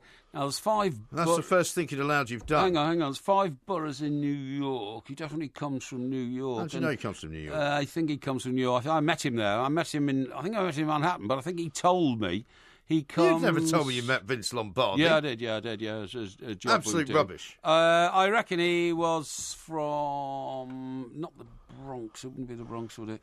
Let me think. It must be... And it's not Manhattan. It's not Staten Island. You've seen these, haven't you? No, I have not. You have. I have not. You have. I think it almost certainly has to be Brooklyn, New York. Correct. Thank you. He's definitely seen these questions. How could I have seen Who have you paid off? Somebody's paid to give these to you. No, how could I have seen Well, them? Donovan has just tweeted and said Porky has seen the questions. I haven't seen the questions. Mr. Bertie, Porky hates the NFL. How in the world is he doing this well? Rubbish. Gerrymandering plank. Rubbish. The problem is, just because I'm excellent at my research and doing this, then you'll get terribly Liam suspicious. says he's had you over here, MG. This is cheating at its most blatant. It's not. This is a farce. It's not. He keeps chuckling. No. All right, let's question number 6. Okay. Which team has won the most Super Bowls? Which teams won? Well, I tell you what. When I found out about O.J. Simpson's only playoff, in the same conversation. Why did you know about that? In the same conversation, I discovered that again, thinking aloud, down in Pennsylvania. Pittsburgh. It's again. There's no way. The answer is the Pittsburgh Steelers. It's Pittsburgh Steelers. Thank you. 6 out of 6. Thank you. Hey. I think I should just give up. No, Here. well, You've obviously seen if you're the not good questions. enough, you've obviously seen I have the not questions. seen the questions. All right, How can I question number possibly? 7. Yes. What is the name of the Oliver Stone movie from 1999 about the NFL? I think I've seen it. Really? Yeah, I've seen it, and it. Where's it set then? Where's it set? Yeah. That's not the question. No, The question... Well, I'm asking you if you've seen it. Where's it set? Hang on. The question is, what was the name of it? And the name of it was... I think it starred... Well, I can't remember how it starred. I'm just thinking aloud here. I think it was called... And I have seen it. And where's it set? Oh, Dennis Quaid was in it. I think Dennis Quaid was in it. Dennis Quaid, the actor, was in it. And I believe, I'm pretty sure, thinking about this sheet of paper that I'm reading from, right, has Dennis Quaid's name on it. Oh, well, there you go. That's well, how you know. No, I don't know what the question... Where was it set? Well, listen, the answer to your question is any Sunday afternoon. Incorrect. No. It is any given Sunday. Oh, well, You've remembered it wrongly. No, hang on. No, you've remembered it wrongly. Well, I'm taking that one off you. That's close enough for half a point. No, I'm taking that one off you. What do you mean? And also, I'll tell you what, I'll give you the point if you can tell me where it's set. Where it's set? You've said you've seen the film. Yeah. Yeah, so where is it set? Ohio. Incorrect. No. It's set in Florida. Florida, that's right. Yeah, Florida. Question number 8. It's not far from Ohio. Now, you see, this is where you start to get into trouble because you've only memorised the first 6 questions. No. Question number 8. Yeah. Who holds the all-time record for rushing yards in the NFL? You've never heard of any the running yards? Yeah, okay. Rushing yards. Rushing yards. Okay, I know this. Now, he's got a very unusual first name. And I think he's got a very normal second name. Really? So the answer Unbelievable.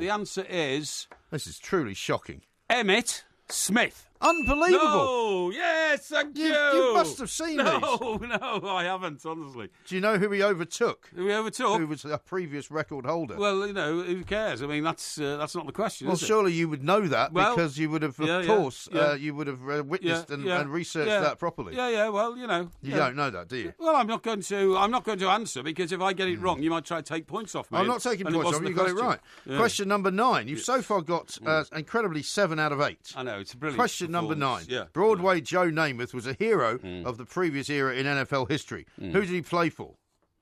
Who? Who did he play for? Broadway Joe who? Broadway Joe Namath. Broadway Joe Namath. I'm looking for 2 teams. He played for 2 teams. Oh, I see. He played for 2 teams. Yeah, okay. Well, they would have been he played on either side of the American continent. He played on the East Coast seaboard. He played on the West Coast. He played in LA. So he played for the New York. No, I'm trying to remember which one it was. The New York, and he played for I reckon he played for the LA Rams and the New York Jets. Hello. That is correct. Hello. I'm going to just read you some more tweets. Sean says, has Porky got an earpiece? He says the question back to you, giving him time to be told the answer. No.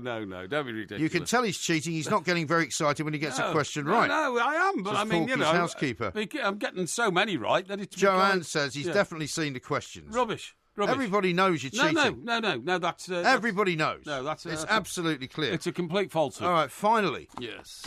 If you get this one right, yes, there's definitely going to be a stewards' inquiry. Right, okay. Which coach has won the most... Which coach has won the most Super Bowls?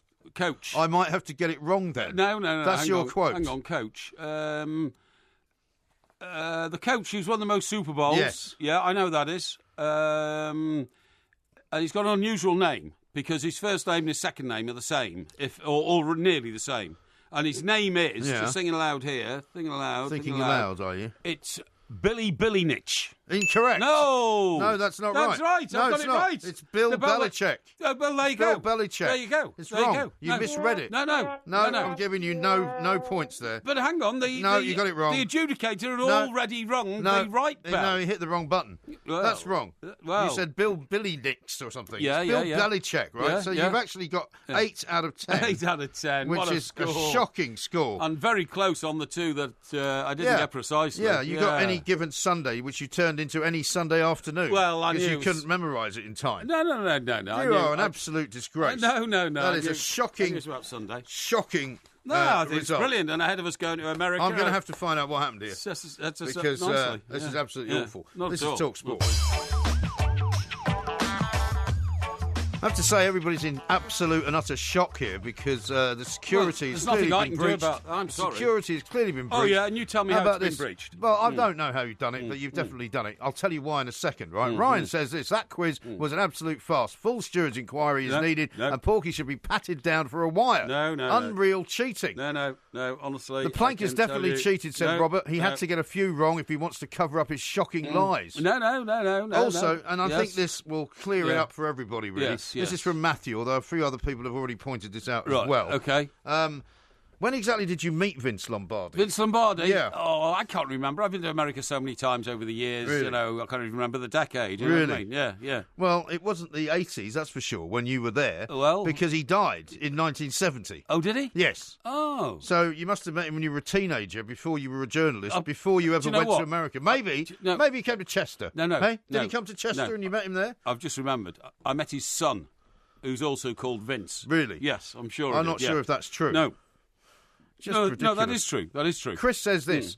As I said previously, why don't you ask Porky what points you get for a touchdown and for a field goal? Yeah, what's that got to do with the price of fish? Well, if you know anything about the NFL, you'd know that. Yeah, well, I mean, of course I do, but I'm not going to be put on the spot like this and made to reveal, basic facts about the game because I do not deserve this ridiculous treatment just because, I outfoxed you and outdid you with my knowledge. Well, you've outfoxed me by cheating. No. Anybody with any self-respect would not wish to go through life as a cheat. No, I don't go through life as a cheat. You don't care. You are a cheat. No, I'm not. Yes, you have. You've cheated on your wife in the past. I'm not we all married know anymore. about that. Well, that's you used to be. You used to be. Well, I used used to be married. So there's evidence of your cheating. Don't start making up stories about me being a cheat. So let's see what that's going to do with anything. Yeah. Mark says, is Porky's the worst cheater? It's so obvious when he's lying, he can't even bluff very well. What do you mean, bluff? I don't have to bluff, do if I know the answer. What's the point of me trying to pretend I don't? Porky's never scored that well on football quizzes, let alone American football. Well, it's just one of those specialist subjects, isn't it? You have to revise for these things. If I was on